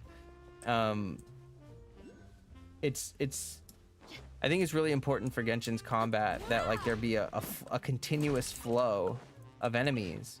Otherwise, you know, Shiki Ishin, I don't know what they were called. I don't really pay that close attention anymore. But yeah, that like there's the one that was like a potions event or something, I think was one of those. There was one a long time ago that I remember where you could get like a bunch of really insane buffs. I don't know. It's not really so much the buffs, but look at so Unga Bunga. Well, it's really like Genshin's combat is designed around rotations, and so you're supposed to set it up so that you can do your rotations, and so that they're smooth, like your rotations flow into one another. But when you kill enemies in half a rotation, like a lot of the times you can't just start halfway through your rotation. So like, let's say you get halfway through a rotation, you kill all the enemies and new enemies spawn, but you've already used certain skills that apply certain elements that you need to trigger certain reactions to be able to, like, let's say you kill you kill an enemy wave before you switch to Tignari in a spread team, and then you switch to Tignari and none of the enemies have Electro on them because they all just spawned. So you got to swap off of Tignari to reapply Electro, to then swap back to Tignari to then do your spread damage, which is just, it's just so it's so annoying. It's not satisfying at all.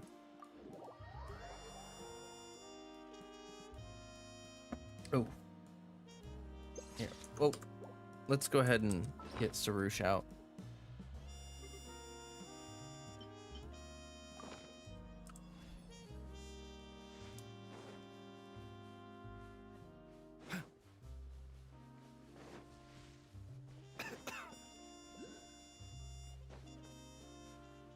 Yeah, and to be fair, with Star Rail, I never got far enough to know whether, like, I don't know how hard Star Rail gets. For all I know, they could be doing the same thing with Star Rail, where it's like prohibitively difficult unless you have like extremely well-built teams, which I wouldn't be surprised if that's how it is. I mean, they've always had. Life of an adventurer certainly isn't easy. They've had something like that in every single game that Hoyoverse has made. They've always had something, some end game mode that's really challenging that you have to like farm your butt off for, or like whatever. Yeah, I guess I'm thankful that it's not like, you know, it's not like half of our primo gems come from Spiral Abyss or anything, so it's not that bad. But still, like, I just stopped talking to her about you speak. Well, it's hard to talk when yeah.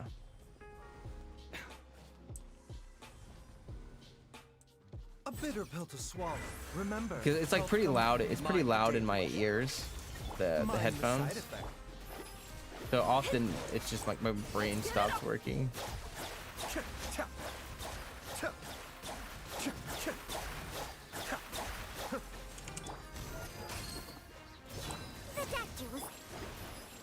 scribe.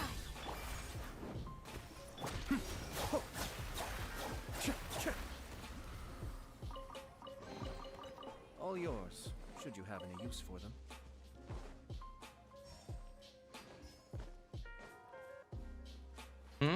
Oh. How would I construct difficulty around players always doing perfect rotations? Feels like if they pick one type, someone's going to get angry. No, I'm not saying that you have to. No, I'm not saying that the game mode is designed around people doing perfect rotations.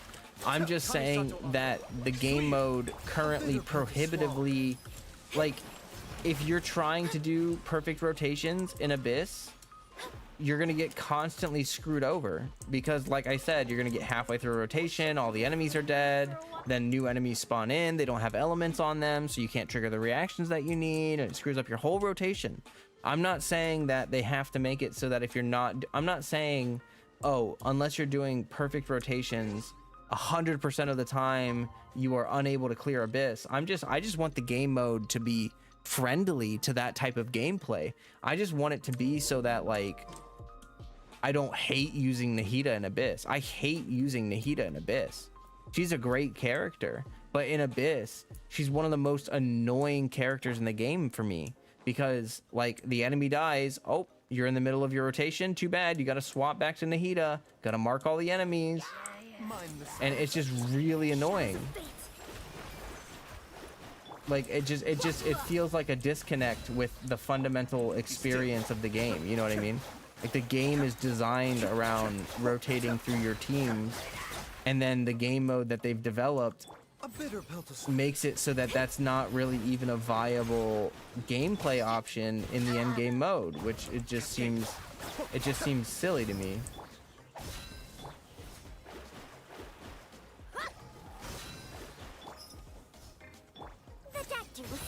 Let me scribe. Because most of the time rotations are timed. Like, if you do a rotation, like, you can't wait for the enemies to spawn. You can't just start over randomly in the middle. Like, there's cooldowns, there's energy costs. Like, you gotta move from one skill to the other in a very specific order, and you know, anything that interrupts that just kind of makes the gameplay feel bad, in my opinion. The events that feel the best are the ones that let you just do whatever rotation you have planned and don't prevent you from doing that, you know?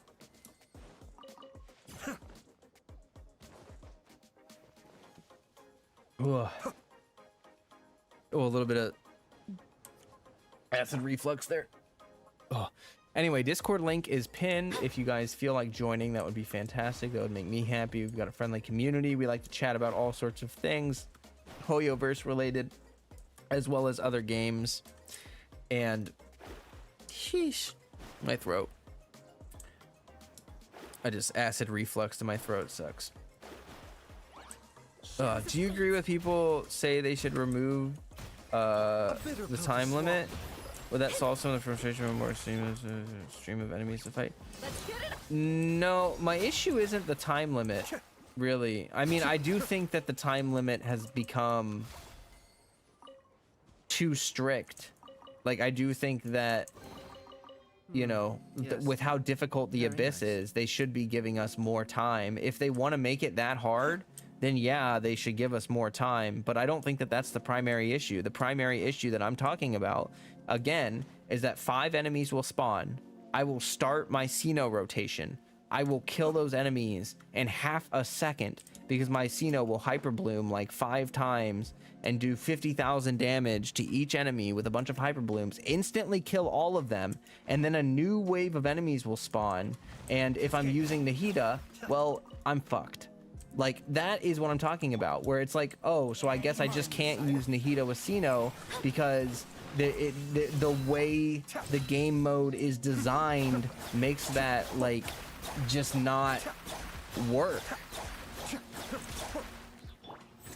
And there's more than one example of that. Like, that's something that is consistently, like, a thing.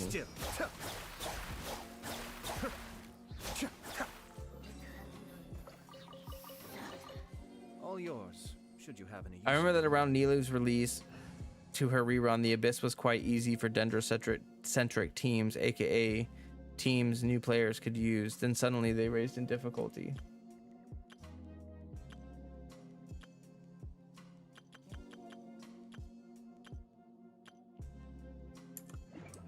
Also, a new player, I remember not really getting rotations and energy funneling, which are sometimes crucial. They're not sometimes. I feel they are crucial. Like, and that's the thing, is that if you're not doing smooth rotations in Abyss, that's already an issue. Like, if you're not again, if your characters aren't hyper invested, and if you're unable to do rotations, then I mean, it's prohibitively difficult. And now obviously rotations, I think, are fair. Like, yeah, you should know how to do rotations. I think that's a fair judgment of like skill. I just think that artifact investment is so RNG based and stuff that it really shouldn't be like a primary metric. Like, you could be really good at using your teams, and you could have decent builds, and you could know energy funneling, and you could know solid rotations, and you can do all this stuff. Oh my god, I just didn't even hit the right button. But yeah, that's not going to change the fact that like your artifacts aren't good enough. Let me amuse myself a little. Mind the side effects. Look at me. Just once more. But I've always felt like that in every single game that I've played. In every single game that I've ever played, it's lazy design to make enemies hard by having a bunch of HP. Like, it doesn't matter what game you're playing. If the enemy is hard because they just gave them a lot of numbers, that's not smart design. It's not intelligent game design. So, you know, that's an area where Hoyoverse really does need to work on. Like, they come up with a lot of interesting mechanics for these enemies, and I don't understand why they feel like they have to rely so heavily on just, yeah. Hey, Yana. I've been doing your final exams. Nice. You just got done with your last most difficult exam. Congratulations. I'm very happy for you. I hope that it went well. Hope you get a million good grades. Delved into Oh.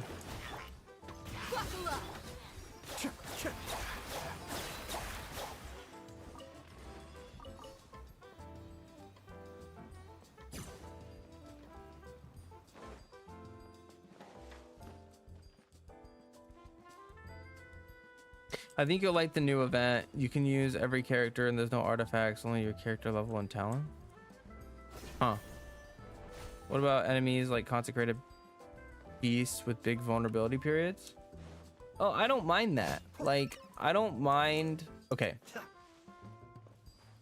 I gotta be nuanced about this. I like the way consecrated beasts work. Yeah, like if they want to have enemies that are unkillable basically unless you use the mechanics, I'm okay with that. Like, as long as the mechanics aren't like this one character can deal with it and no one else can, you know what I mean? Like as long as it's a mechanic that most, if not every character can deal with, I don't care about that. It's like, that's totally fine. It's just, my issue is, let's say you're fighting the consecrated beasts and you're going as hard, you're doing everything you can to kill them, you're attacking them during their vulnerable periods, you're doing everything you can, and yet they have so much HP that you're just literally not able to take it to kill them. Like, that's where I start running into these issues.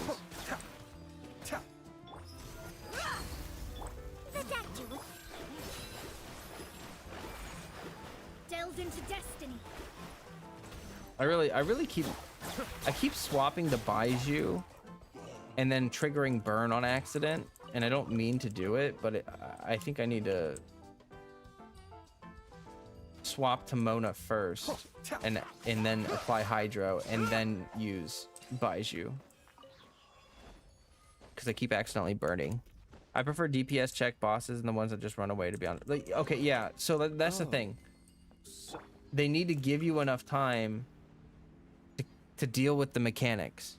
Like, there's a lot of bosses where I feel like honestly, the minute and a half thing that or like however long we have, a minute and a half, 2 minutes, like, I don't think that they have a good idea of how long it takes to kill these bosses. I don't think that they spend enough time thinking about, like, oh, well, if we put the Golden Wolf Lord in the Abyss, the people are gonna have to spend a significant amount of time dealing with the mechanics, and so they're not gonna be able to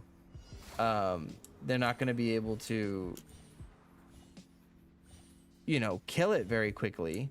They give you the same time limit, but the boss, you can't even kill it. You can't even attack it for like minutes at a time. You're just standing there doing nothing, like dealing with a mechanic, and then the timer's ticking down.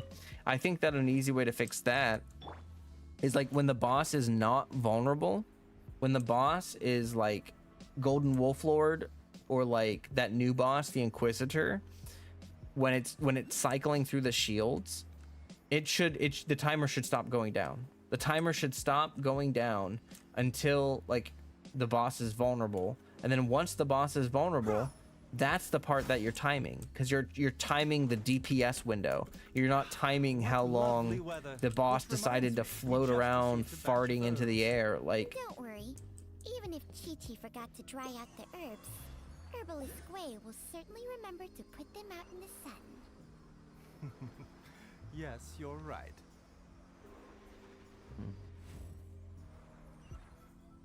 CB were actually so refreshing to deal with.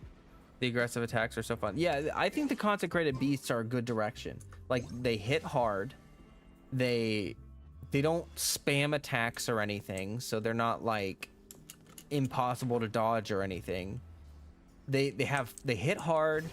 They have a mechanic that if you deal with, they're really easy to deal with. Like, not easy, but like they don't have like a billion HP. Like, you can kill them as long as you deal with the mechanic. You don't need infinite DPS.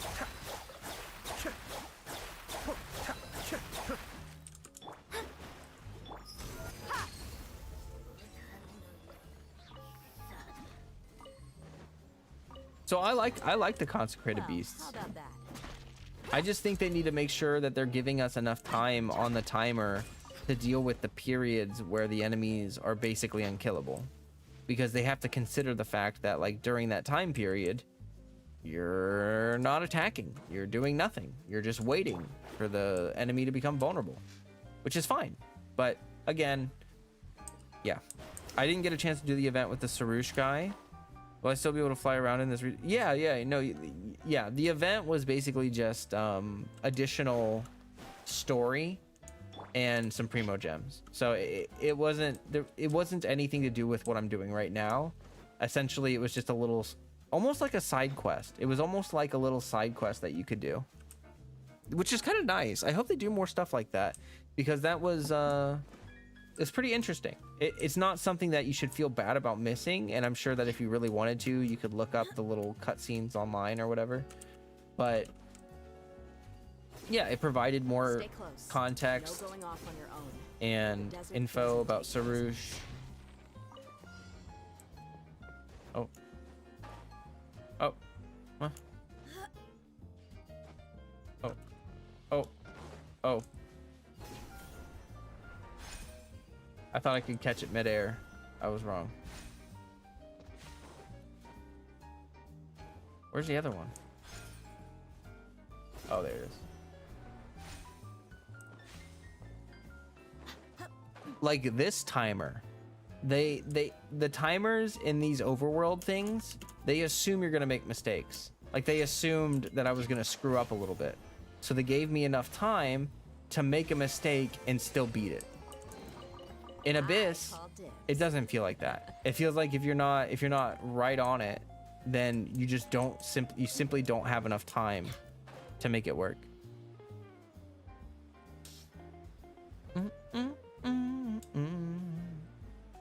What do I do with this? Oh, I guess the tutorial will tell me.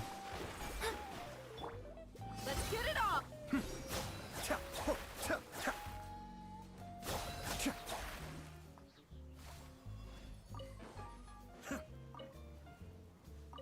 How much you want to bet? You use Sarush and you touch it. What the?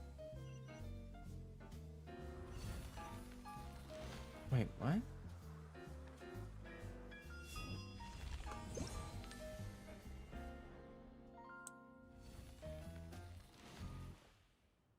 Okay, I'm gonna read the thing.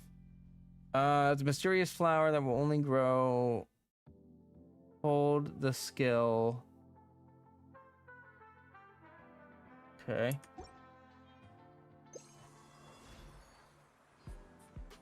You just hold the skill.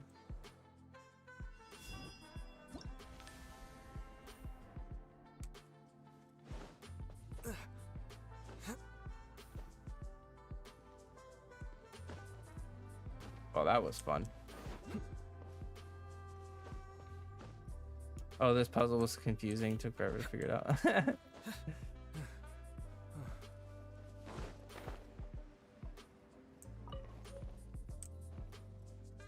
Okay.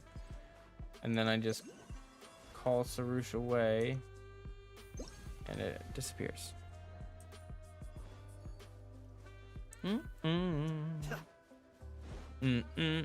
But you see, I know I talked a lot about being frustrated with Abyss and stuff, and oh, I am frustrated with it. But I will say that I have to appreciate Abyss is not necessary. You could literally never play Abyss, and to be honest, I feel like you're not really missing out on much if you just skip it, you know, because they still put a lot of focus on the parts of the game that I actually care about, like exploration and all that stuff. So I gotta give them that. I gotta give them that, at least. What would be nice is if they could implement like time drops in the Abyss, like little blossoms to run around and collect between mob clears for players to oh yeah, see, that's another really good idea.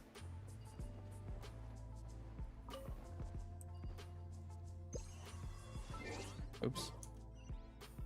I'm kind of curious what'll happen. Will I be floating in the air or will I be on the ground? Oh, it kind of looked like I fell as soon as I... Oh, I could have used that instead of climbing. I'm a goofy goober. A bitter pill to swallow. Players that can already clear without the extra time, but time drops could help new players clear if they make mistakes. Yeah, you're right. That's a good thing. Like, if you don't need it, then you don't gotta walk around and pick those things up. But if you do need it, then yeah, you gotta go around and pick them up. And they can just put them at the edge of the maps or whatever. Yeah, that's a good idea. Oh.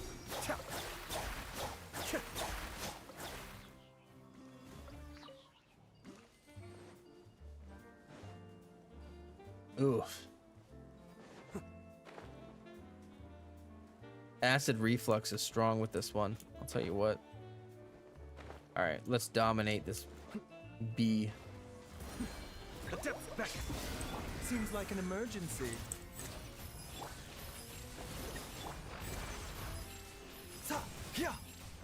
Written in the stars. Lots off.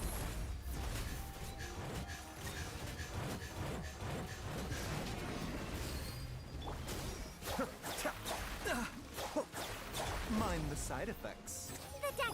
Delved into destiny. Mind the side effects.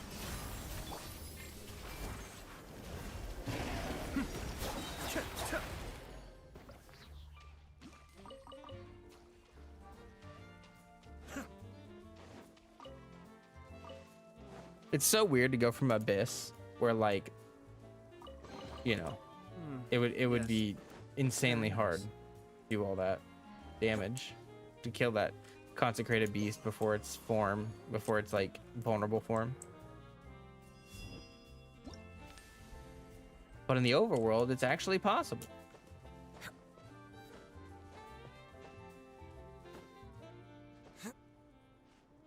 Abyss is cool, but for me, the story is the most important thing. Yeah, Yeah. So that's why I'm moving to lore content. That's why lore content is supreme, because if I'm doing lore content, I don't have to feel like an authority figure when it comes to like team building, because I feel like most people, when they think about Flowcat, they think about team building at this point. And honestly, heck that.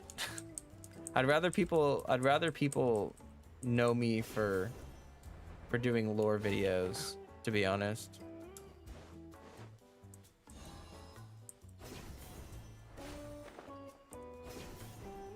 I remember finding the consecrated beast in the wild for the first time, and it actually killed me. Yeah, they still hit hard. And that's the nice thing is, like, I feel like the consecrated beasts are kind of perfectly balanced in the overworld.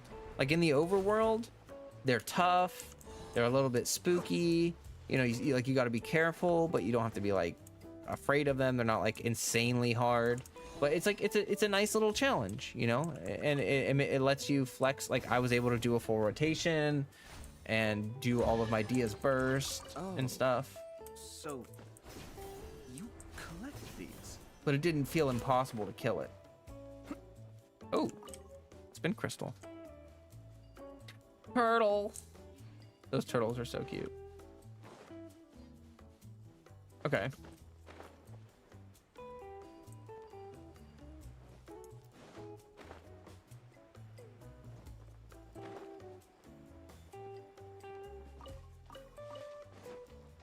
Lore content is way better unless you were literally one of those Ken Veroni, basically a legend.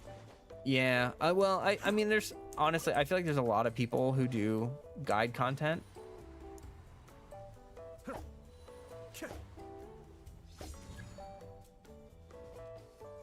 Oh. I was like, how do I know? It's funny. Oh man, I can't really remember. I think this is the same as actual music, right? So it's like tap, tap. No? Tap. Tap. Nothing. Tap. Tap. Nothing. Tap. Tap. It is like real music. All yours. Should Your you team have building any use content is kind of nice, though. It shall be missed. Yeah, I mean, you guys can always ask me questions on stream, though, or whatever. And that's kind of how I feel about it. Like, it doesn't... I don't think I'm good enough at it for people to really care that much if I stop doing it. And also, I think I'll just be much happier making lore content.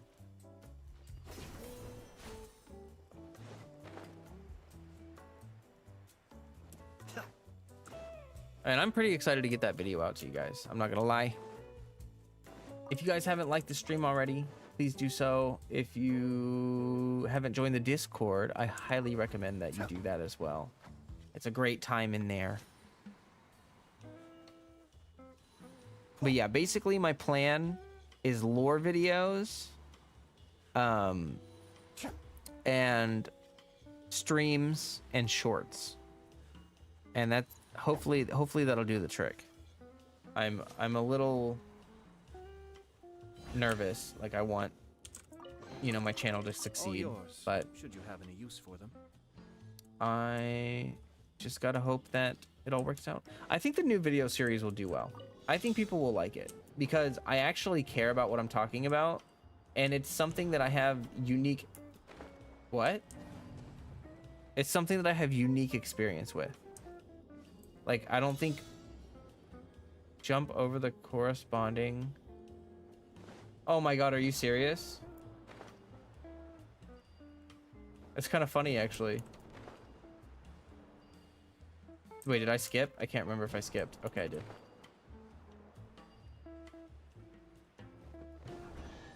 Oh, that was actually kind of cool. Yes. Very nice. Yes, very nice. Like how open-minded you are when it comes to team building. Aw, well, I'm glad that you guys think so.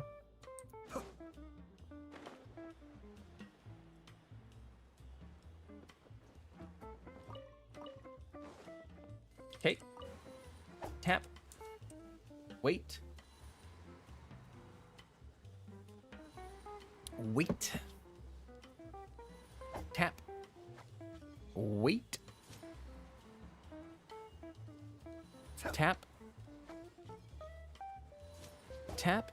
Doing this with Ayato is so aesthetic. Oh, so You collect these. Lore is pretty spicy in Genshin. Hoyoverse likes to use obscure real life references. You could be looking into it, and the next thing you know, you're looking at ancient Roman. Yeah, no, I agree. They take a lot of influence from real world stuffs, and it's pretty awesome, to be honest. Whoa! And so yeah, I've always really liked the game for for the lore and everything. I felt like that's like probably one of the most impressive parts of the game is the is the lore. I forgot that you can just like, if you just glide on them,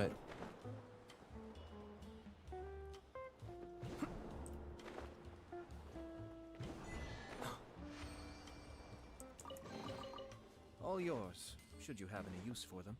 and then I didn't even do this one over here.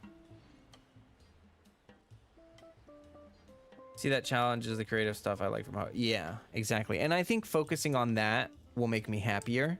Like, rather than focusing on the game as a game. Well, I mean, obviously it's a game. Bounce, bounce, skip, bounce, bounce, skip, bounce, bounce.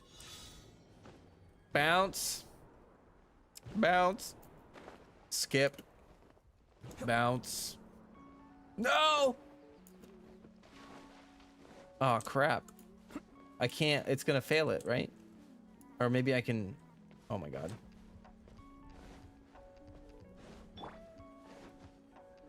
Yeah, I know I failed it. Okay.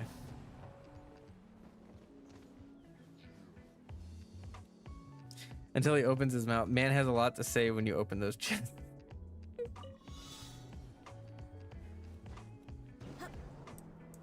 No, don't miss. No. God.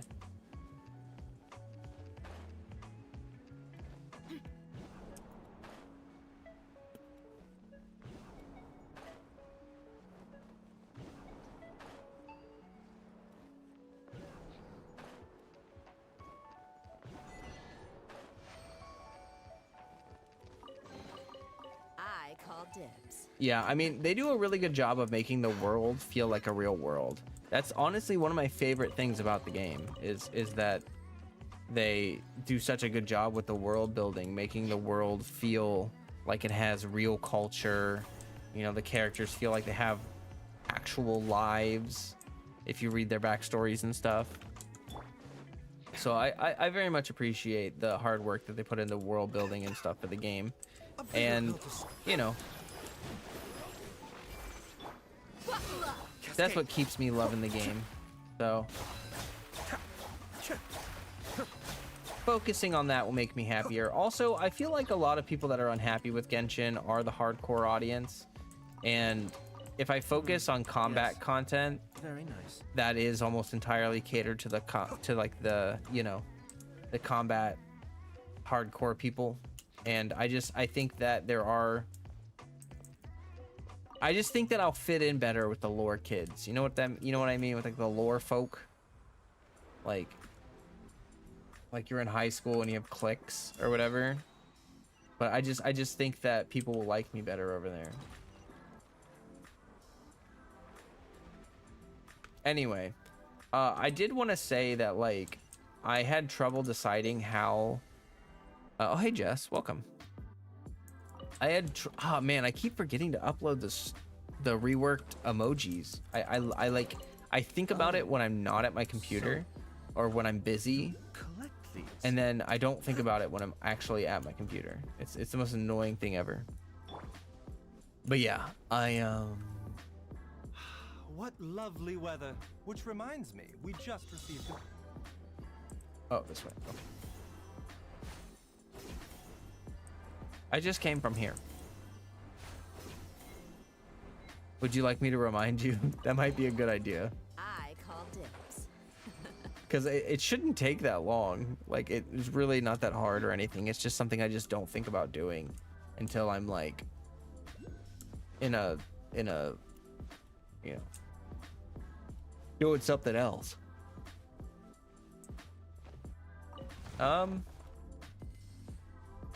Sun's out, guns out.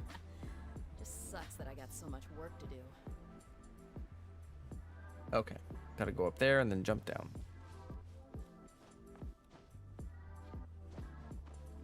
Well, I hope you're all having a great one. I appreciate everybody that has tuned in so far. You're all great. I still have not beat Tears of the Kingdom because of this moving stuff. But I played the crap out of it last night. I played a bunch. So good. I want to watch content on Tears of the Kingdom. I want to watch YouTube videos. I want to watch podcasts. I want people to I want to absorb all the YouTube Sun's out, stuff. guns out. Just sucks that I got so much work to do. But I don't have, gosh, every time they talk it like destroys my brain and I like lose all my train of thought.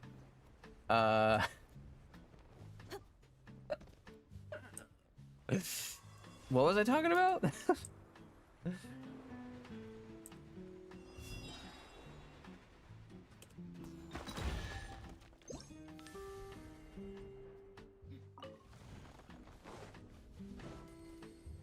Maybe I should just turn my headphones down so it's not as loud and distracting. That is totally an option.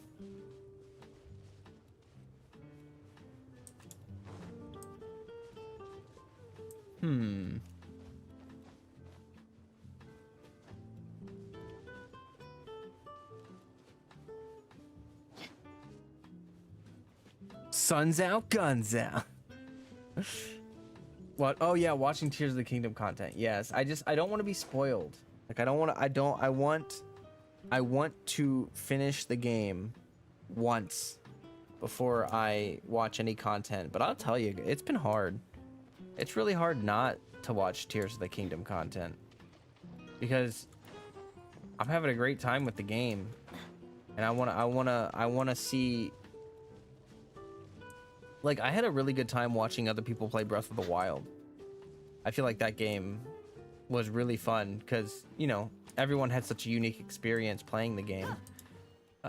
Each individual playthrough can vary so differently in terms of, like, what order you go in and stuff.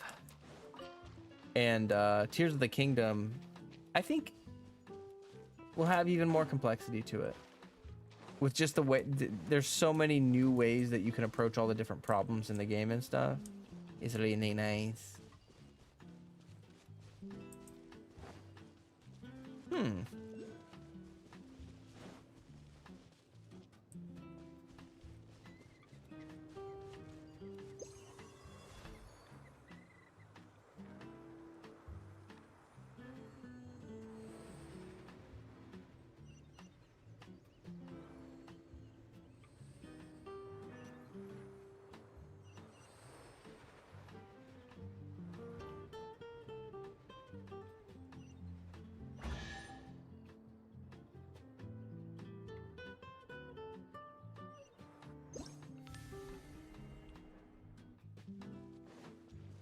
Oh yeah, been playing a lot of Monster Hunter. Well, how about I am going to be probably doing some more of that on variety stream on like Sundays.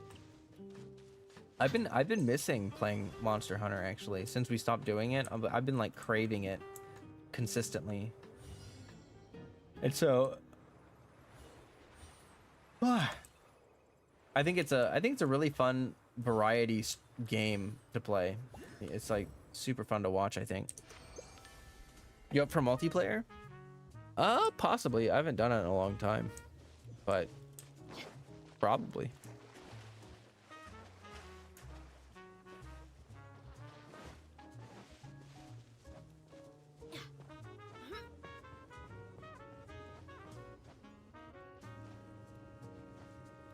Oh boy.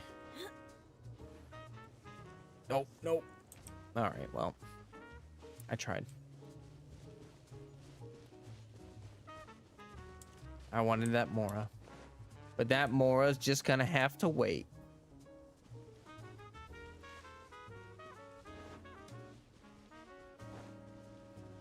Been playing Monster Hunter Rise a lot. Been trying different weapons. Great sword, heavy bowgun, insect glaive, sword and shield, light bowgun. All fun to play. Nice.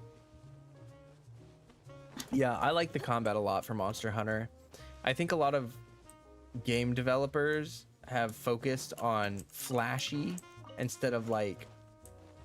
I think that combat needs to feel good.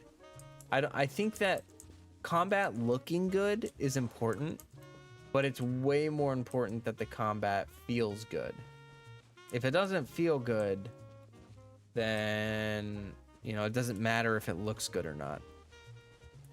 But, yeah, the Monster Hunter games have always focused on making sure that the combat feels like exceptionally good. And I gotta appreciate that. That's awesome. Okay.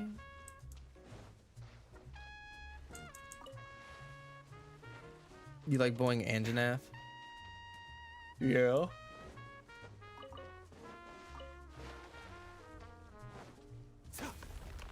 Yeah, no, it's a very sad, like, Monster Hunter. What came out first? The first Monster Hunter game? Oh yeah, no, definitely. Monster Hunter came before Souls games, right? I'm almost certain of that. Like the first Monster Hunter predated Demon Souls. I don't know that. Let me check. Let's check. Demon Souls.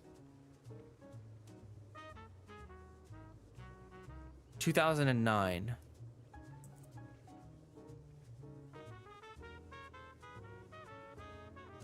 $2004 was Monster Hunter. Actually, they're pretty close. Closer than I thought. The first Monster Hunter came out in 2004. Demon Souls came out in 2009. So Monster Hunter had that, like I feel like the whole thing with Demon Souls, Dark Souls, Elden Ring, the combat feels tactile. It feels responsive. It feels like you have to actually, you know, pay attention to what's going on, watch your enemies' movements, all that stuff. That's the reason why those are so popular. Well, in Monster Hunter, all of those things exist.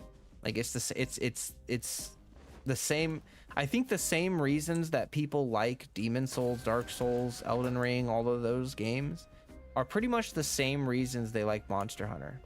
It's just that the genre is a bit different. But not Armored Core. Yeah, but Armored Core didn't have such a heavy emphasis on like animations. Like Armored Core was more focused around RPG elements as far as I'm aware. And strategy versus Demon Souls, Dark Souls. Like I know Armored Core was a difficult game, but yeah.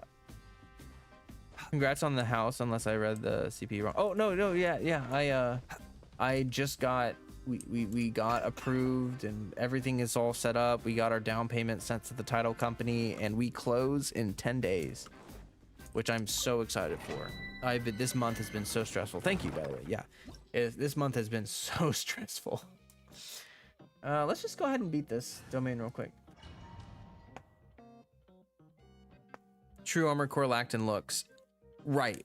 Well, see, that's what I'm saying is that like I feel like the feel of combat is really important. Like I can't really speak to Armored Core because I never really was into those games. I've never really been into the mecha games or whatever. But yeah, I brain don't work no more. Mind the side effect. I'm not having a stroke, I promise. Actually, I can't promise you that. I may be having one. They're dead meat.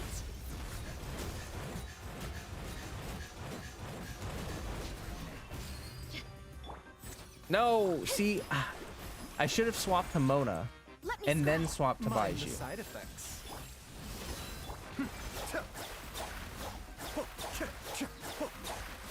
Damn, he ain't taking no damage.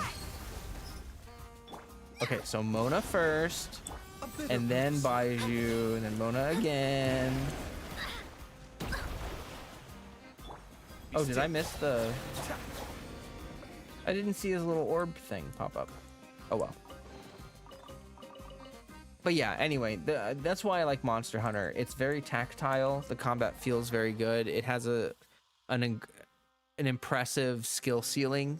Like the amount of, you know, skill it takes to use each weapon is cool because you feel like you're learning as you play. Turf Wars, oh my god, that is so awesome. And then yeah, that's the other aspect of Monster Hunter that really makes the game amazing, is the world building. The AI design and the world building in Monster Hunter are just so top tier.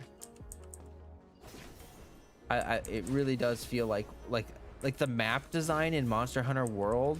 It's some of the best map design I've seen in RPGs, which is impressive because, to be honest, map design is mostly like a checkbox for developers. Most developers just want to get their maps done. It's just a thing to do. They don't really care about it. But no, in the Monster Hunter games, you know, each map is pretty handcrafted. Even the older ones, I remember the environments having pretty significant detail. Not as much detail as like Monster Hunter World or anything, but like comparing old games to old games, the older Monster Hunter games did have detailed environments for the time. And yeah, Vati did an excellent Armor Core video recently. They bought and played through all the games because I never played it. It was very interesting. Oh, you see, I saw that video pop up and I was gonna watch it and then I didn't. But now that you've brought it to my attention, I'm gonna go find that video after this stream and watch it, because I was like, that could be interesting to watch, and then I just never did. So thank you for reminding me about that. Oh my gosh, I have 32 Geo Sigils? Since when? Since when? Where did those come from? That's kind of crazy. Oh man, I get anxiety when I think about the fact that I haven't finished all of these things in Enkanomiya yet. Like, there's so much stuff to do. Genshin has become a very big game over the years. I sometimes I try to think about what it's like for a new player, because like new players obviously have a lot to do and explore and story, and I just feel like there's a lot. And yeah, I bet it's pretty overwhelming nowadays.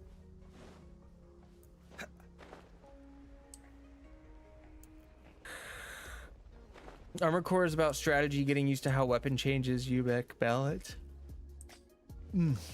Yes, I have had some friends that are into those kinds of games, but like I've never really even been into them. Like there was one that I kind of liked. I can't remember what it's called.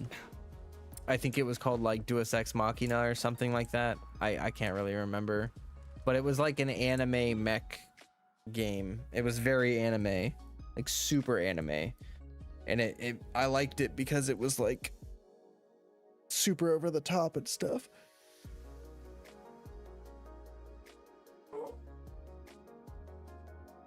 Oh, I gotta stretch. I gotta stand up.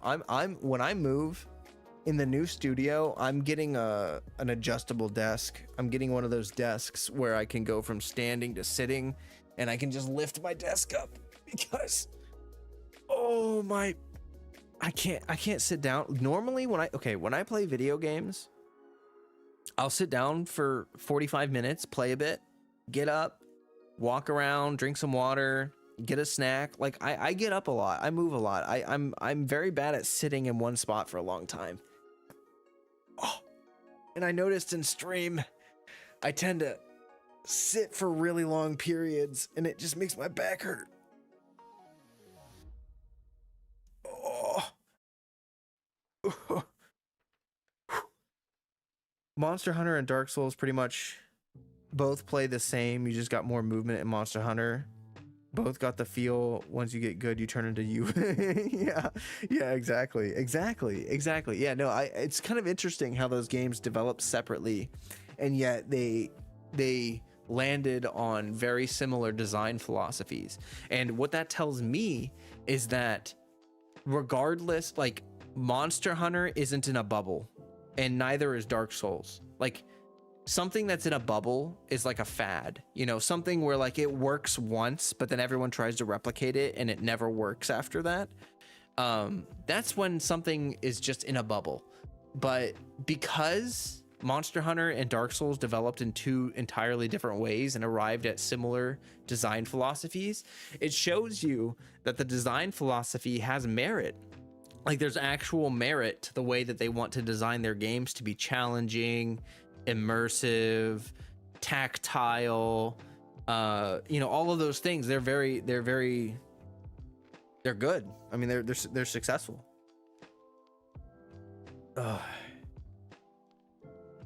How far are you in Monster Hunter? Oh, yeah, you two can talk about Rise. There's a lot of taxing if you don't do some spree cleaning on quests. Yeah.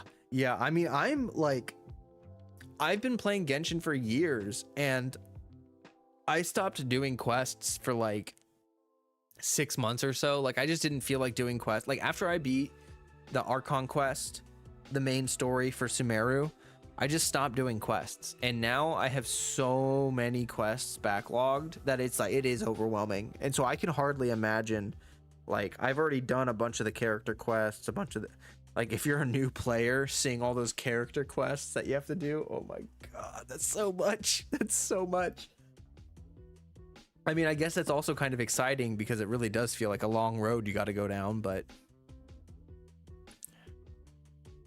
I can say for myself, no game has given me greater pleasure in beating them than I know what you mean. My brain stopped working. Dark Souls are very satisfying. The Dark Souls, Elden Ring, Demon Souls games, those games are very, very satisfying. And it almost, like, honestly, in the same kind of way that I feel like Monster Hunter is very satisfying. Like, oh, my hip just popped. It felt so good, but it also hurt. Oh, man. Anyway, when you beat a monster in Monster Hunter and you learn its patterns, it gives you that same sense of satisfaction as when you are like stuck on a boss and you end up learning their patterns and then you beat them. Yeah, it's a very, very similar kind of like, at first you fail and then you succeed kind of thing. There have been a lot of games I've enjoyed as much or loved the story more, but that accomplishment of beating Souls and Elden Ring was like achieving a goal. Yeah, it does. It feels like you actually have to, like, I'll be honest, I love gaming, but a lot of games are designed to be brain dead. And honestly, like, I think Ubisoft is the worst about this more than any other gaming company right now. I think Ubisoft is the worst because they make their games like stupid proof. Like, they desperately don't want their casual player base to lose track of the quest lines. They don't want them to feel confused. They don't want them to feel like there's too much challenge. And so a lot of these Ubisoft games nowadays just feel insanely boring because they're designed to make it like it's like a pipeline. Like, you don't really have to try to beat the game. You just have to you just have to like play the game and you will naturally win. You know what I mean? Whereas, like, I started playing Odyssey on hard mode. Like, I picked up Odyssey. I was like, oh, I haven't played this one yet. You know, I kind of fell off the Assassin's Creed wagon, so I've been slowly trying to catch up over the years. But I'll tell you what, even on hard mode, it's really easy.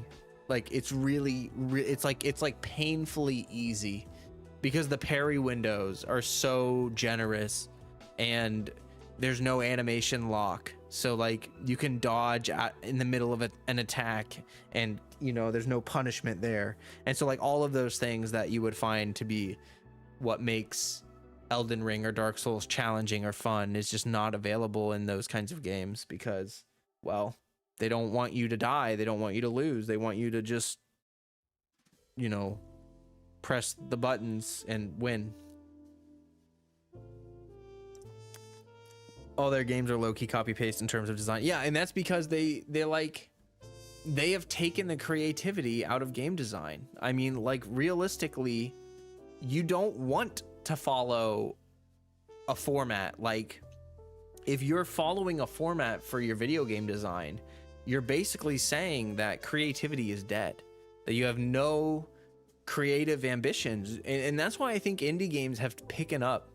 Like, indie games have become such a big market because people would rather have a game that was developed with passion and care than a game that was developed with millions of dollars.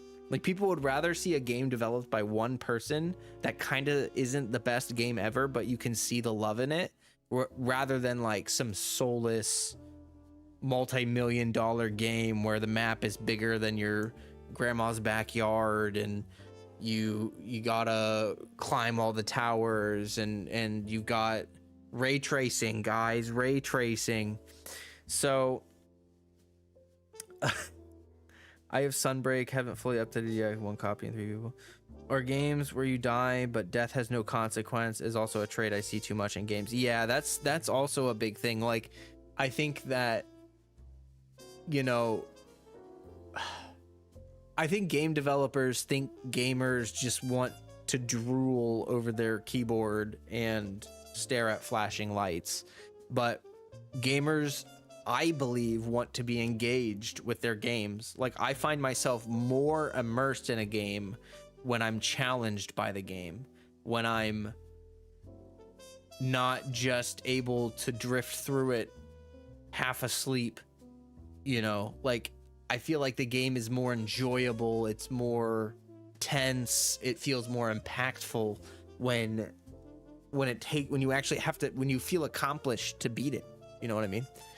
Most games nowadays, yeah, you just beat them and you're just like, okay, well, okay.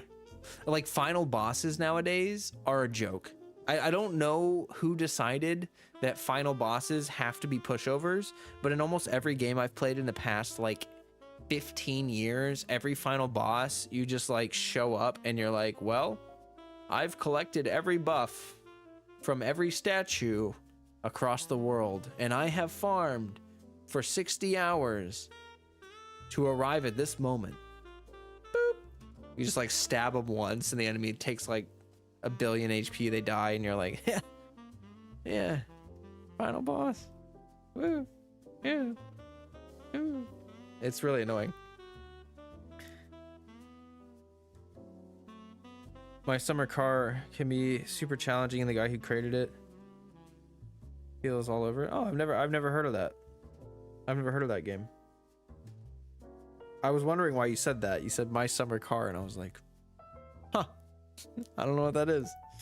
I don't know what that is. But I mean, there's lots of games nowadays that are indie titles that have been developed and are really good.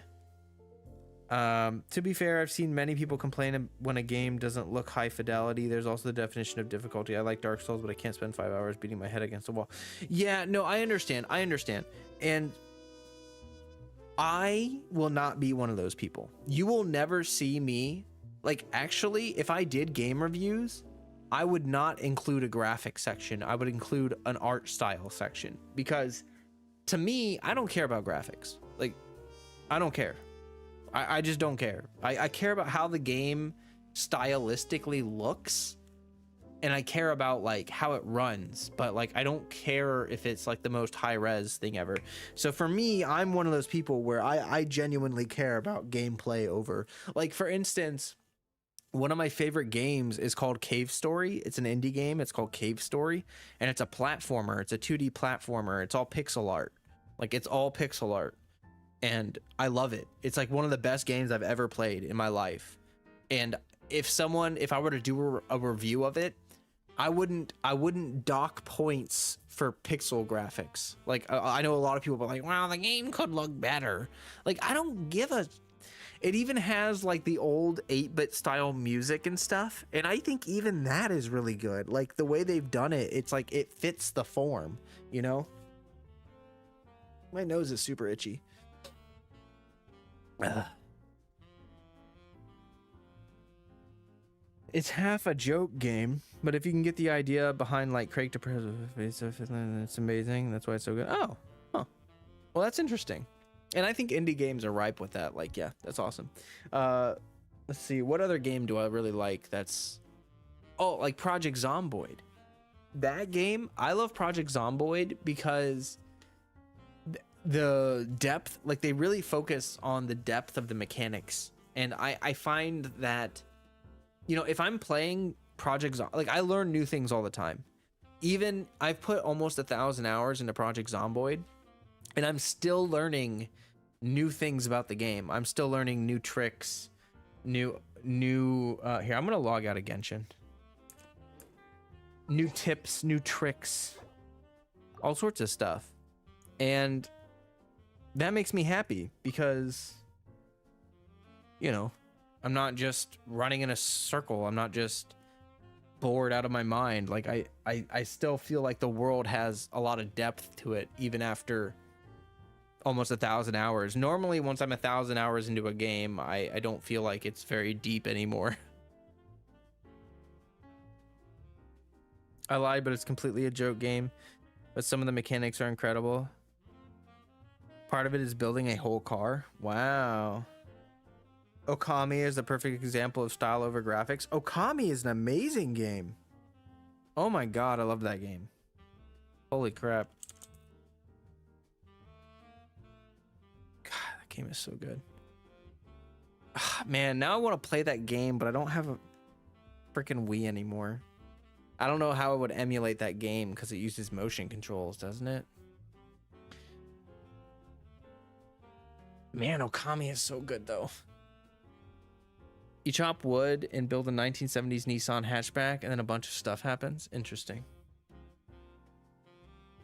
Games are in an odd spot all around. That's true. I feel like indie games are a bit too exclusive to PC. Feels like the good stuff is locked behind buying a computer, and you might be a console player. That's true.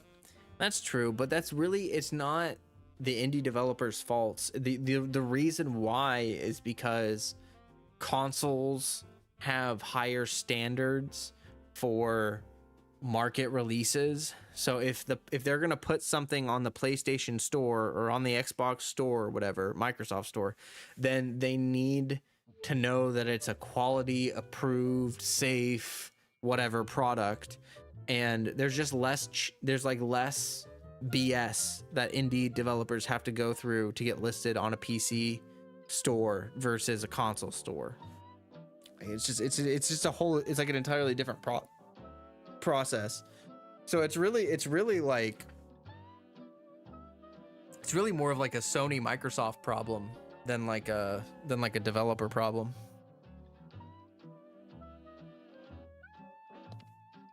It's like everything that makes a game amazing falls behind once a title gets huge recognition. Oh my god, I can't tell you how many game series I fall in love with them, and like the first title is amazing, and then every title after that just gets worse and worse. Like Assassin's Creed, I had so much hope for Assassin's Creed.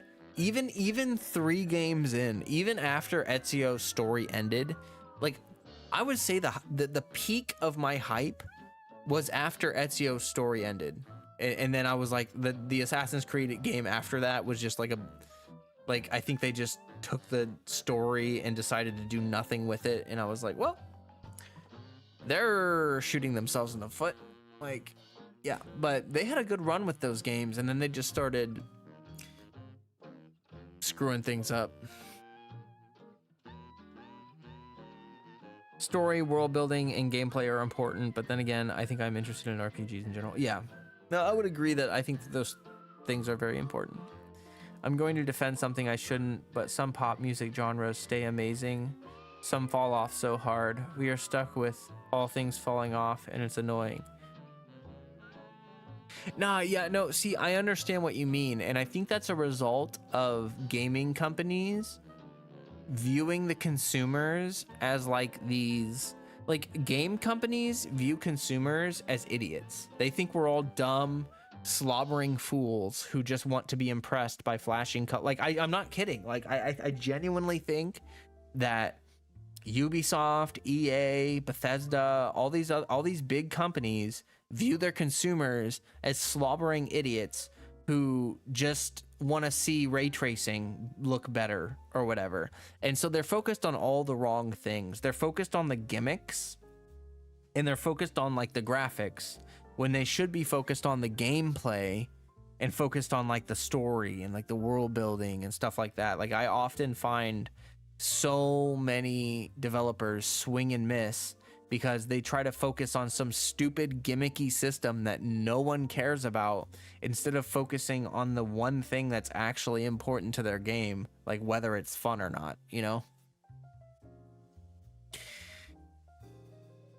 Maybe, hopefully that can change, but the corporate playbook is just broken. It will change when the market reflects that it's not working. Once the market says, like once they're losing money because they're chasing, like, okay, Call of Duty, for example. As long as each new Call of Duty sells really well, they'll never stop. They'll never stop. Like, as long as they keep getting sales, this will continue.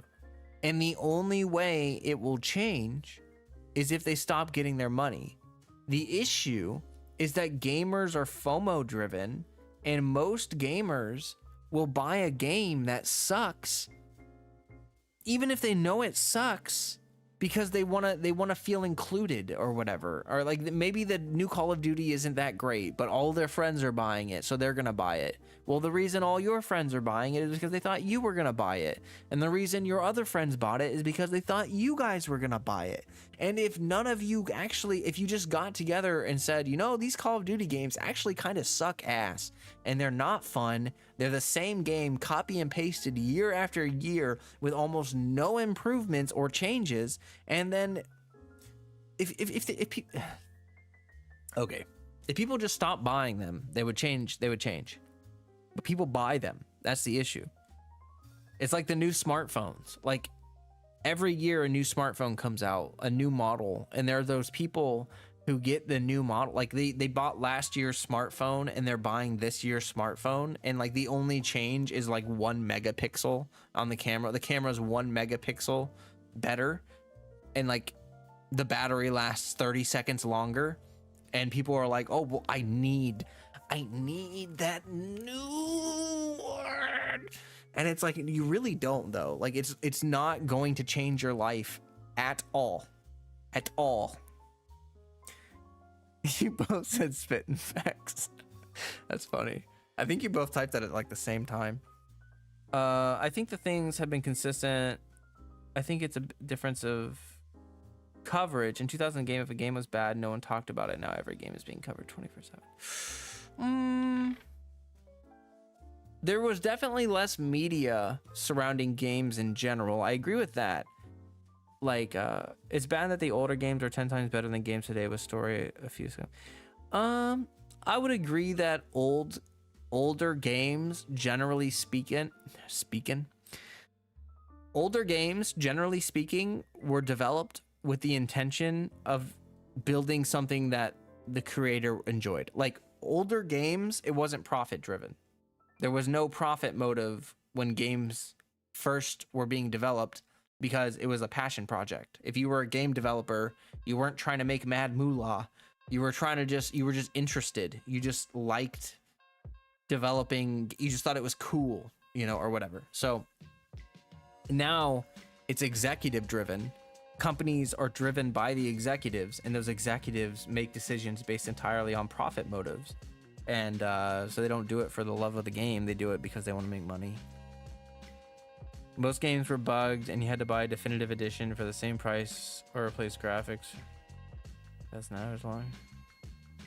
It's crazy to me that you can actually beat the multiplayer in a COD game. How do you beat multiplayer? Wait, what? Wait, what? What? I honestly, I don't pay attention to the Call of Duty games because I've always hated Call of Duty. I've never liked it. I've always been one of those people that thinks this, I've just thought it's a garbage series since inception. But what? What? I don't get people buying a phone every year. It's just a big waste of money. It is. It's a huge waste of money. And it's scary to me that people are so willing to wait. Like, well, don't you want to save the money? Like, even if 1 megapixel sounds nice, like 1 more megapixel, like what difference does it actually make in your life? And wouldn't you rather have the money? You know? Never understood how some people would buy the multiple varieties of Nintendo Switches, even though they, oh my gosh, yeah, like people, like the new Halo game comes out and they already have an Xbox and they buy like the Halo edition Xbox or whatever, and you're like, you just spent $700 on a game. You just spent $700 on a game. What are you doing? New phone is a big event for me. Yeah, my phone's pretty old at this point, but I don't think of buying a new phone until like I have problems with my old phone. My old phone needs to be like pooping out on me. It just upsets me as someone who's not that well off. I get it. Any big AAA games I'm anticipating? Is it sad to say I'm anticipating how disappointing Starfield is gonna be? I have a feeling that Starfield is gonna be poo-poo garbage. It's gonna be giga poo-poo garbage. It's gonna be such a bad game. It's gonna be space Skyrim, except worse probably. And no, actually it'll probably be more like space Fallout. Like it'll probably play more like Fallout and then just in space or whatever. But yeah, no, that game, I'm nervous. I don't know. I think Bethesda's been screwing up, so beating the multiplayer is pretty much getting every camo, weapon skin, weapon mastery, skin, name tags, all that stuff. Oh my god, I can't believe that people actually do that. I can't believe that people actually play Call of Duty that much. Like, really? Really? Like, what? Don't you have anything else to do? Just, you know, why? Oh. If anyone needs to touch grass, it's someone that has played so much Call of Duty that they have, like, all of it. They have all of the duty. They have called so many times that the duty is just like, okay, you're good, man. AAA isn't going to mean much the way indie devs have been going. Yeah, honestly, I'm not super excited for many. I can't think of any AAA games that I'm super excited for. Like, I can't think of anything. To be honest, like, what I'm looking forward to right now is the Project Zomboid Build 42 update, which is coming this year, hopefully. The next big patch cycle for Project Zomboid is adding animals to the game. It's adding a bunch of new farming stuff. It's adding, there's a lot. But I'm really excited for animals in Project Zomboid because that's like the one part of the game that really bugs me nowadays. Is I love Project Zomboid so much, but the world feels very barren because it's just like you and the zombies. Like, there are no other NPCs, right? Like, there's no NPCs, there's no animals running around or anything. Like, you can find dead rabbits and stuff, like the carcasses and whatnot. But yeah, no, you can't. It feels weird. It just feels really weird to not have any animals around or anything, you know? So when they add animals and you can like find deer and shit while you're surviving the zombie apocalypse, like I want pets in the game. That'd be cool. That would be cool. Man, I hope Starfield doesn't flop because what they showed was crazy and it has potential to be a really good game. Can I be honest with you? Can I be super honest with you about Starfield? If you like what Starfield is promising, you should probably just play No Man's Sky. And I know it's not the same, and I know that Starfield is probably going to have more emphasis on story, but like, let's just be real here. Bethesda isn't the best at telling good stories. Bethesda doesn't do a great job telling stories. They do a good job with world building and stuff, but they drop the ball when it comes to like specific stories. I don't know how to say it, but like, there are a lot of quests in Skyrim that have potentially really cool plot lines, but the way that they've written it, it's just bungled to hell. And there's all sorts of cut content and all sorts of crap that they just threw out at the last second, because essentially Bethesda is too ambitious. Like, they try too hard to go too far, and then they have to spend a whole bunch of time scaling back. And I think that's what screws up their development so much. They need to set realistic goals so that they don't like. Ugh.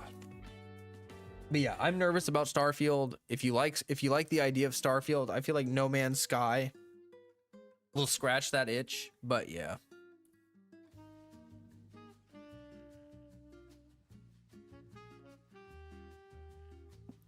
Morrowind might be my favorite story, but it went downhill a bit. Yeah. I mean, like, there's a certain quirkiness to Bethesda games, like the way that they write them. It's not entirely super serious all the time. Like, there's this sort of like jovial vibe where everything's sort of humorous almost. Which I like Skyrim. I like Oblivion. Like, I like those games. I just feel like they never really scratch the itch of like a really good story. Like, some of the quests are interesting and have potential and stuff, but I never really beat a quest in Skyrim and I'm never like, oh my gosh, that changes everything. That restructures the way I think about the universe or the world.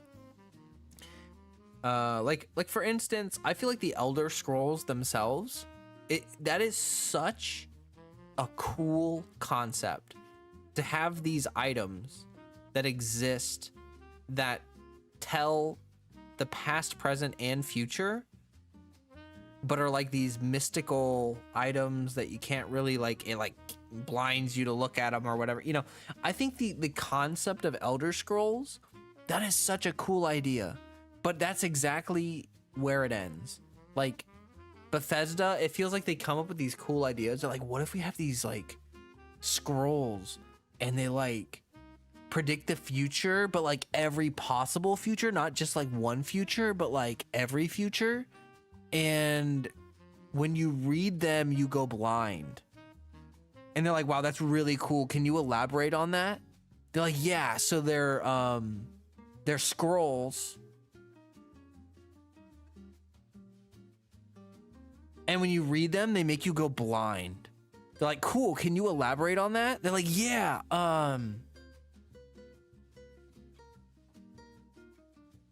when you read them, you go blind. Like, that's as far as it goes. And it's like, okay, I guess. I just think that that's such a cool concept to just go nowhere with. Or like Vivek. What is Vivek doing just sitting? Like, why doesn't, there's a meteor coming at him at the city. Like, why doesn't he just, why don't just move or move the meteor or something? Like, Vivek is literally like, I'm just gonna sit here and I don't know. God, it destroys my brain. Like they have good concepts, but their execution is horrible. Morrowind might be my favorite story, but it went to hell. Oh, I read it. I understand Fallout 4 was really good in the beginning, but you can feel the story getting worse the more you play it. Yes. Yeah, Fallout 4 had a really cool beginning, but they just over time it really did fall apart. It did have a really cool concept though. It just, yeah, that's how it always feels with Bethesda games. None of the games have satisfying endings. They always rely on these stupid set pieces that like you're playing Fallout and you got the big robot or whatever, or you got the big boss fight.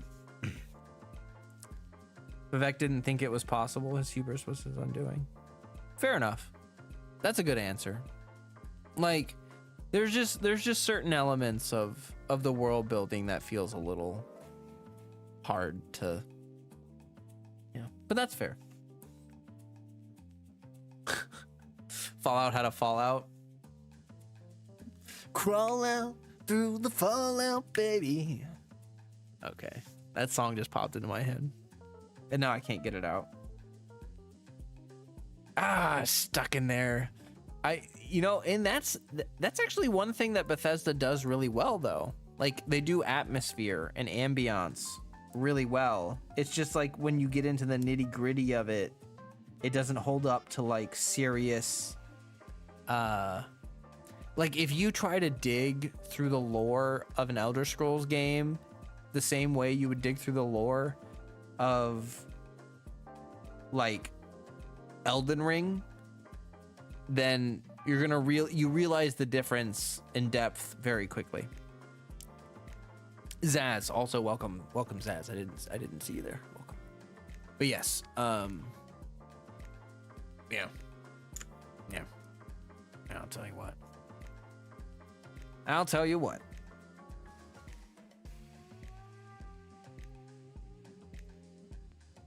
Oh man, yeah, I'm not really looking forward to any other game releases this year, I don't think. I can't think of anything. Yeah, anyone else got any games that you're looking forward to? I can't think of anything. I mean, Tears of the Kingdom was like my big one this year. There have also been some other games that have come out that I've enjoyed this year, but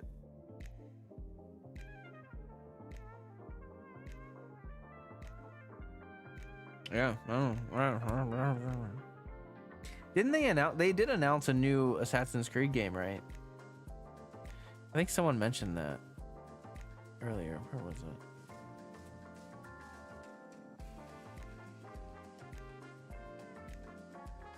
The new AC is going back to how it was before the RPG stuff started, like OG AC, so I hope it's good.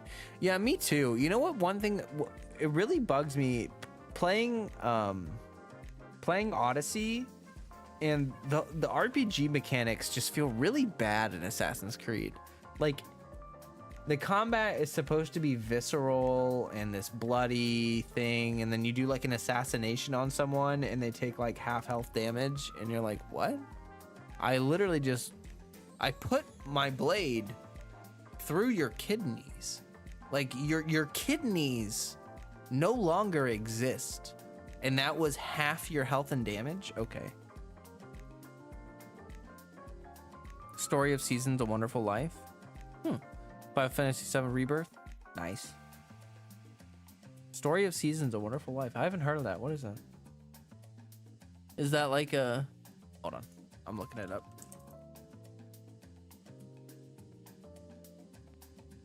Oh, right. That's like the Harvest Moon franchise. No. Story of Seasons. June 27th. Windows PC via stream. I can't find... What? Because they already had A Wonderful Life. Harvest Moon: A Wonderful Life is a game. Story of Seasons: A Wonderful Life? Wait. What? Oh, here, I found an article on it. It's Harvest Moon. Okay, I love Harvest Moon. Harvest Moon 64 was like one of my first games that I played when I was younger. Oh, that looks cute.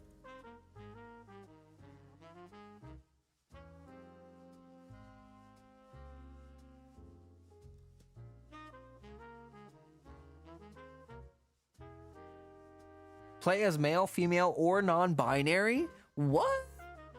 You can actually play someone non-binary? Holy crap.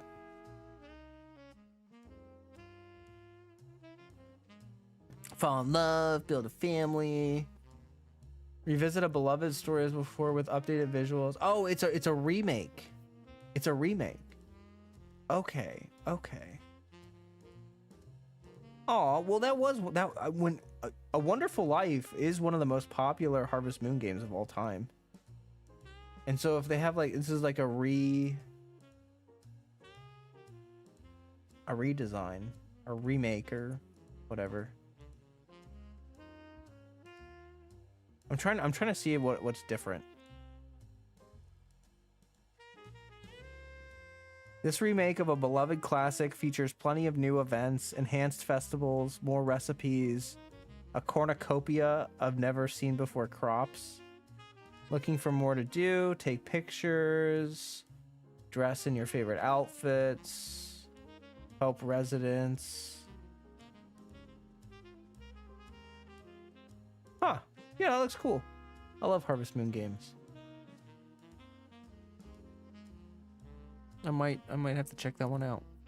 Honestly, looking forward to the Genshin live stream. Can't wait to see what they do for 3.0. Yeah, I'm excited to see, because 3.8 is going to lead directly into 4.0.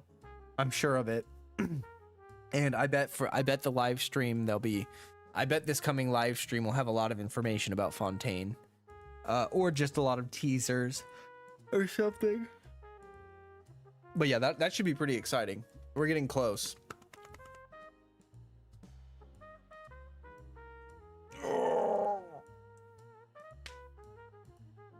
Lies of P demo is pretty good.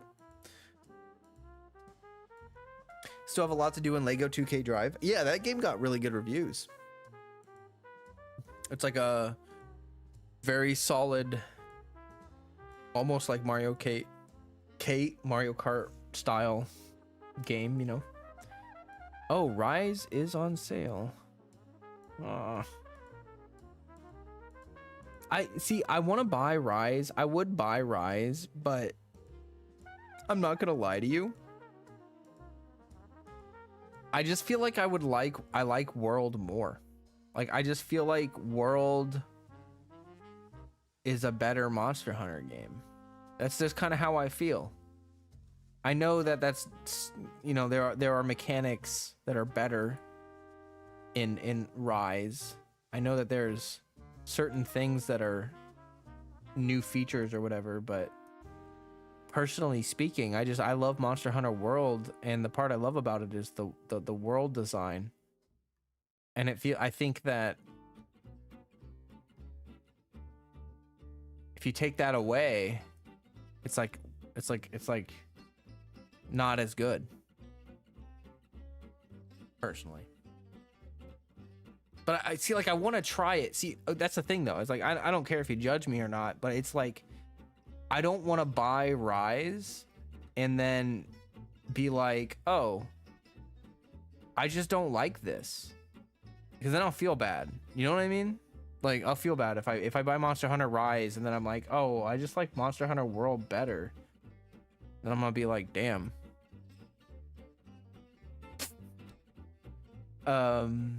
I also want to get Rune Factory. That I've played Rune Factory. Rune Factory is really good. Very good. Final Fantasy 16. Yeah, that is that already out? No, it's not out. I saw an article June 22nd. The pre-orders are very, very low for Final Fantasy 7 or 7 16. The company is freaking out. I think Square Enix, they're freaking out because yeah, it's the pre-orders are very low for it.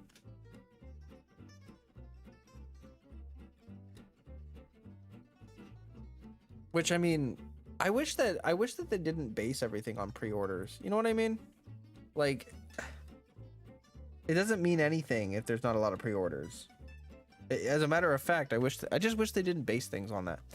Oh, Demon King, see you later. Thanks for stopping by. It's good having you for conversation this stream. I hope you have a great rest of your evening or whatever it is for you as well. But yeah, honestly, pretty much just waiting for this new Project Zomboid update. That's all I really care about. I have been dabbling in a little bit of Lost Ark. I've been sort of hopping on and just checking it out. And they just released today the new region, which is something that I was kind of waiting for. I'm not gonna lie.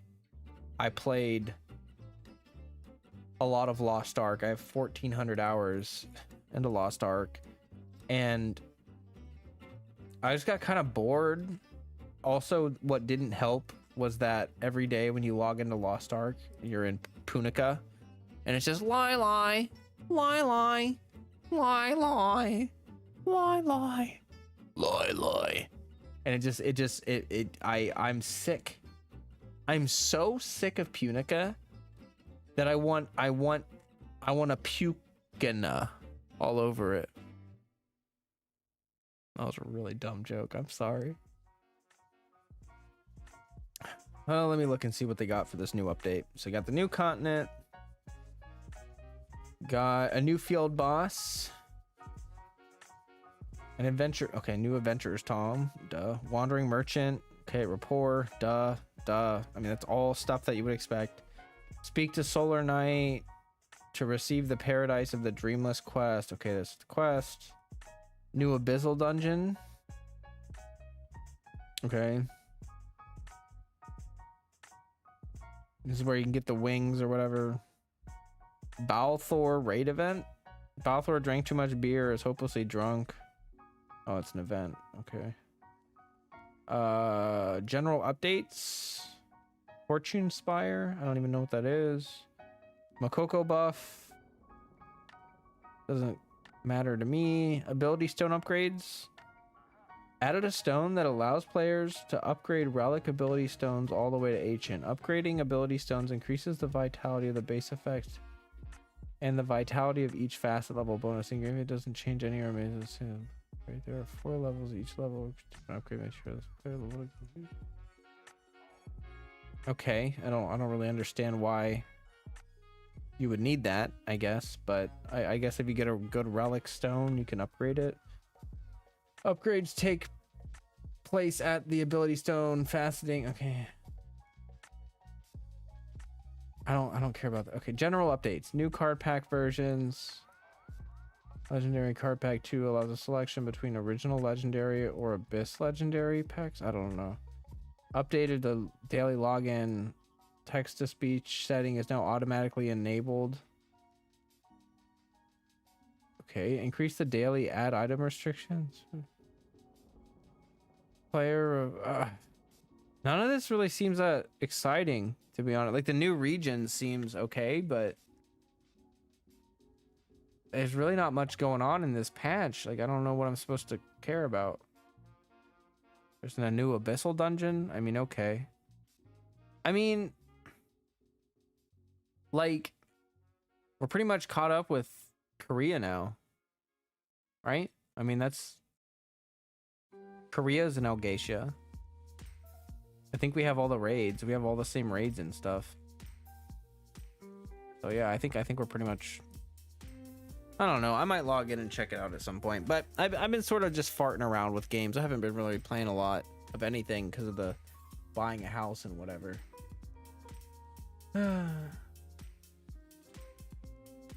You're gonna go play Monster Hunter World and chill here? Nice. Path of Exile 2. Oh, 2. They're making a second one? I just assumed the first one's live service, right? So like, I just assumed that they would just keep updating that.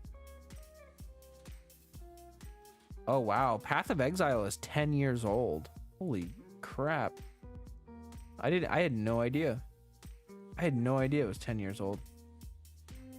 Someone has 5,000 hours on record and their review is played a little. It's okay, I guess. That's hilarious. I mean, I never played Path of Exile. I have no idea if I would care at all about that or not, to be honest. Oh, that Monster Hunter Rise sale is pretty tempting. I have some Steam credits right now, so I'm like tempted to. What is it for Sunbreak? What is Sunbreak? Like, is that's an expansion, right? Let me click it. See if I can figure out what this is. What does it include? A new adventure in a distant land. You must set sail to uncover the cause of a terrible threat. New enemies. Okay. Deeper gameplay.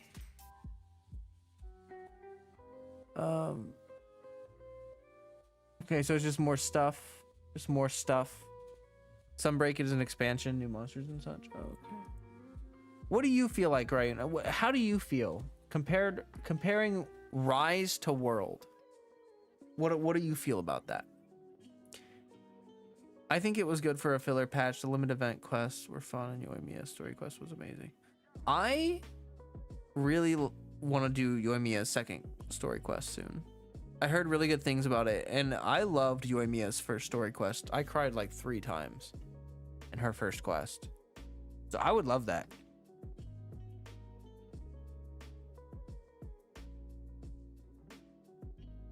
Sunbreak, if there's a demo, you should download it and try. Oh, you haven't played World. Oh, okay. I don't know if there's a demo. Let me see. I mean, I know there's like, you can do that thing where you like buy the game and then you have, I don't know how long, yeah, I think you have 48 hours to refund it or whatever. So like, I could do that, right? But I just, it's like $40. I mean, I'm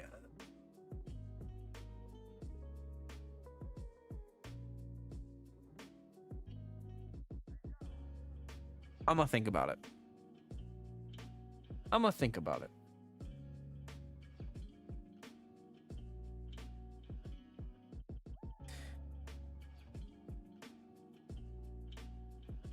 Sunbreak is more arcadey combat oriented game compared to World. What do you mean? Does it add like an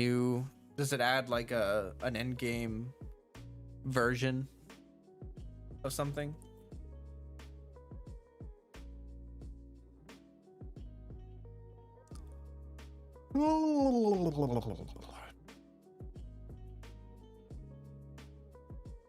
It's under 2 hours played to refund. Oh my god, I would blow through that so fast.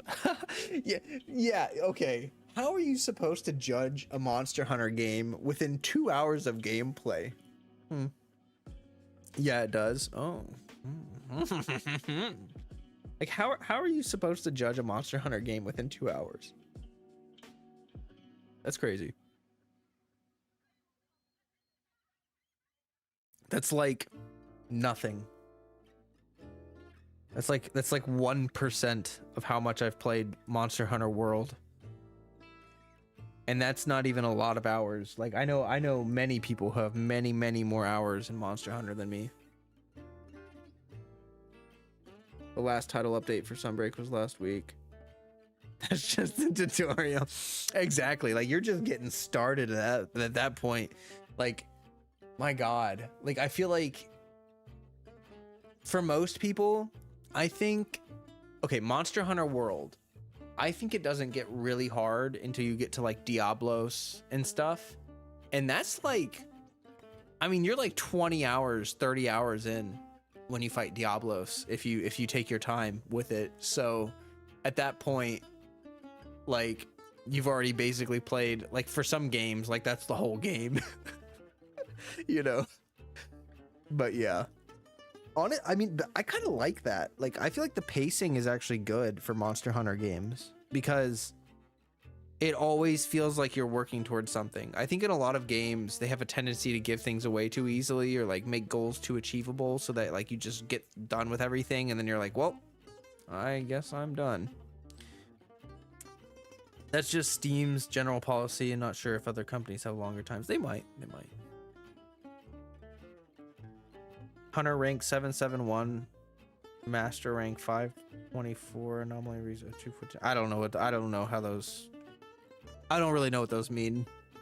I kind of know what they mean in World, but like I only have like 200 hours in World, so like I'm not. I love Monster Hunter, but I'm not one of those people that has had thousands of hours in the game or whatever. I've not done that before. Even though I love the games, I'm just, yeah. Some people just have a lot more time in them than I do.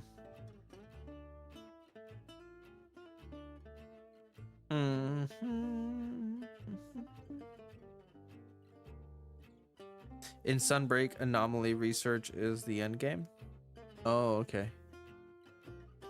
I see. That's why the number's the lowest, because it's the newest thing for you to farm, assumedly. So I'm guessing in Sunbreak you're fighting like anomaly monsters, which probably have random buffs or debuffs applied to them depending on whatever the anomaly is. Is that what it is?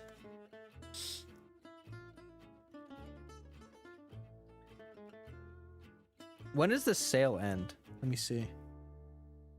Ends on June 20th. Oh, I have a week.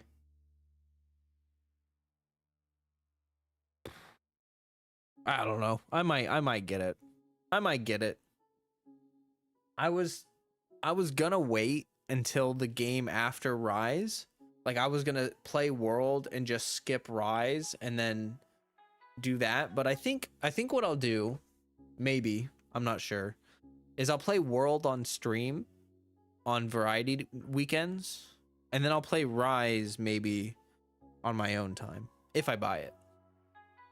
And that way I can just play Rise whenever, and I can save World for streaming or something. But yeah, that's if I buy it. I don't know. Probably won't. I just put a down payment on a house, so I feel like throwing up with how little money I have. But yeah, hey, I will be right back.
Okay. Oh no, he's going to throw up. You fight afflicted monsters that dish out more damage than the regular version. They introduce a mechanic where you have to hit their glowing weak spots or they charge energy and blast you. Oh, that doesn't sound bad. That doesn't sound bad. That sounds kind of cool. Oh my, not in my shoes. Man, every time the cats throw up in our house, it's because they don't chew their food. So like they'll eat really fast and then they'll like walk over to the window and sit there and be like, oh! And then it's like just full bits of kibble. Like it's just a pile of unchewed kibble, and it's like, oh god. Yeah, I'm gonna have to think about that. I think I probably will buy Rise, mostly because I have the credits and it's on sale. But yeah.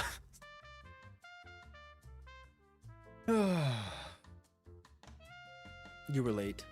Yes. I don't understand why they do that. I don't understand why my cats like don't chew their food properly. I tried, like, I got them the bowls, like, you know how, like, I don't know if people know what whisker fatigue is, but if cats have a deep bowl, they get this thing called whisker fatigue where like their whiskers are pressed against the side of the bowl and they don't like it. And so I got these like really shallow bowls, thinking that they weren't chewing because they were like just trying to get the food in their mouth so that they could get their whiskers out of the bowl. But that didn't even help. So I don't know. I think they just are lazy or whatever. Oh God dang. This acid reflux is killing me. I'm telling you what.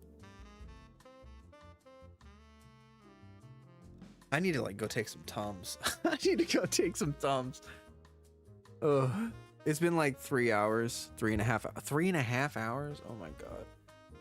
All right, guys. I'm tired.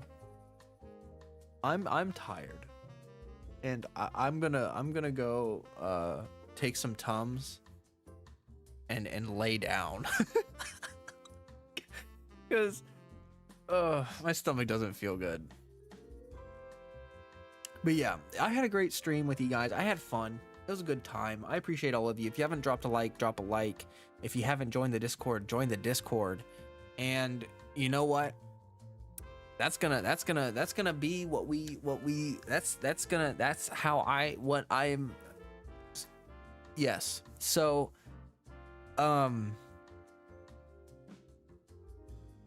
might be back on Thursday. Probably will be back on Thursday. I think I'm gonna stream regularly until, let me look. I think I'll stream on Thursday and I'll stream on Sunday and I'll stream on Tuesday. But like the 22nd, I probably won't stream. So I'll probably do like a week of streams consistently, and then I'll have to move, and then I'll be back like streaming after that. But yeah, the video should be out either the end of this week or early next week. I'm almost done with the script writing, and then recording and editing shouldn't take too terribly long. I think most of it's writing, but yeah. Exhausted Axolotl, thanks for the message. I appreciate you, member, for 14 months. It's huge. Massive. Massive. All right. Well, anyway, I will catch you all next time. Until then, stay healthy. Stay hydrated. Peace out.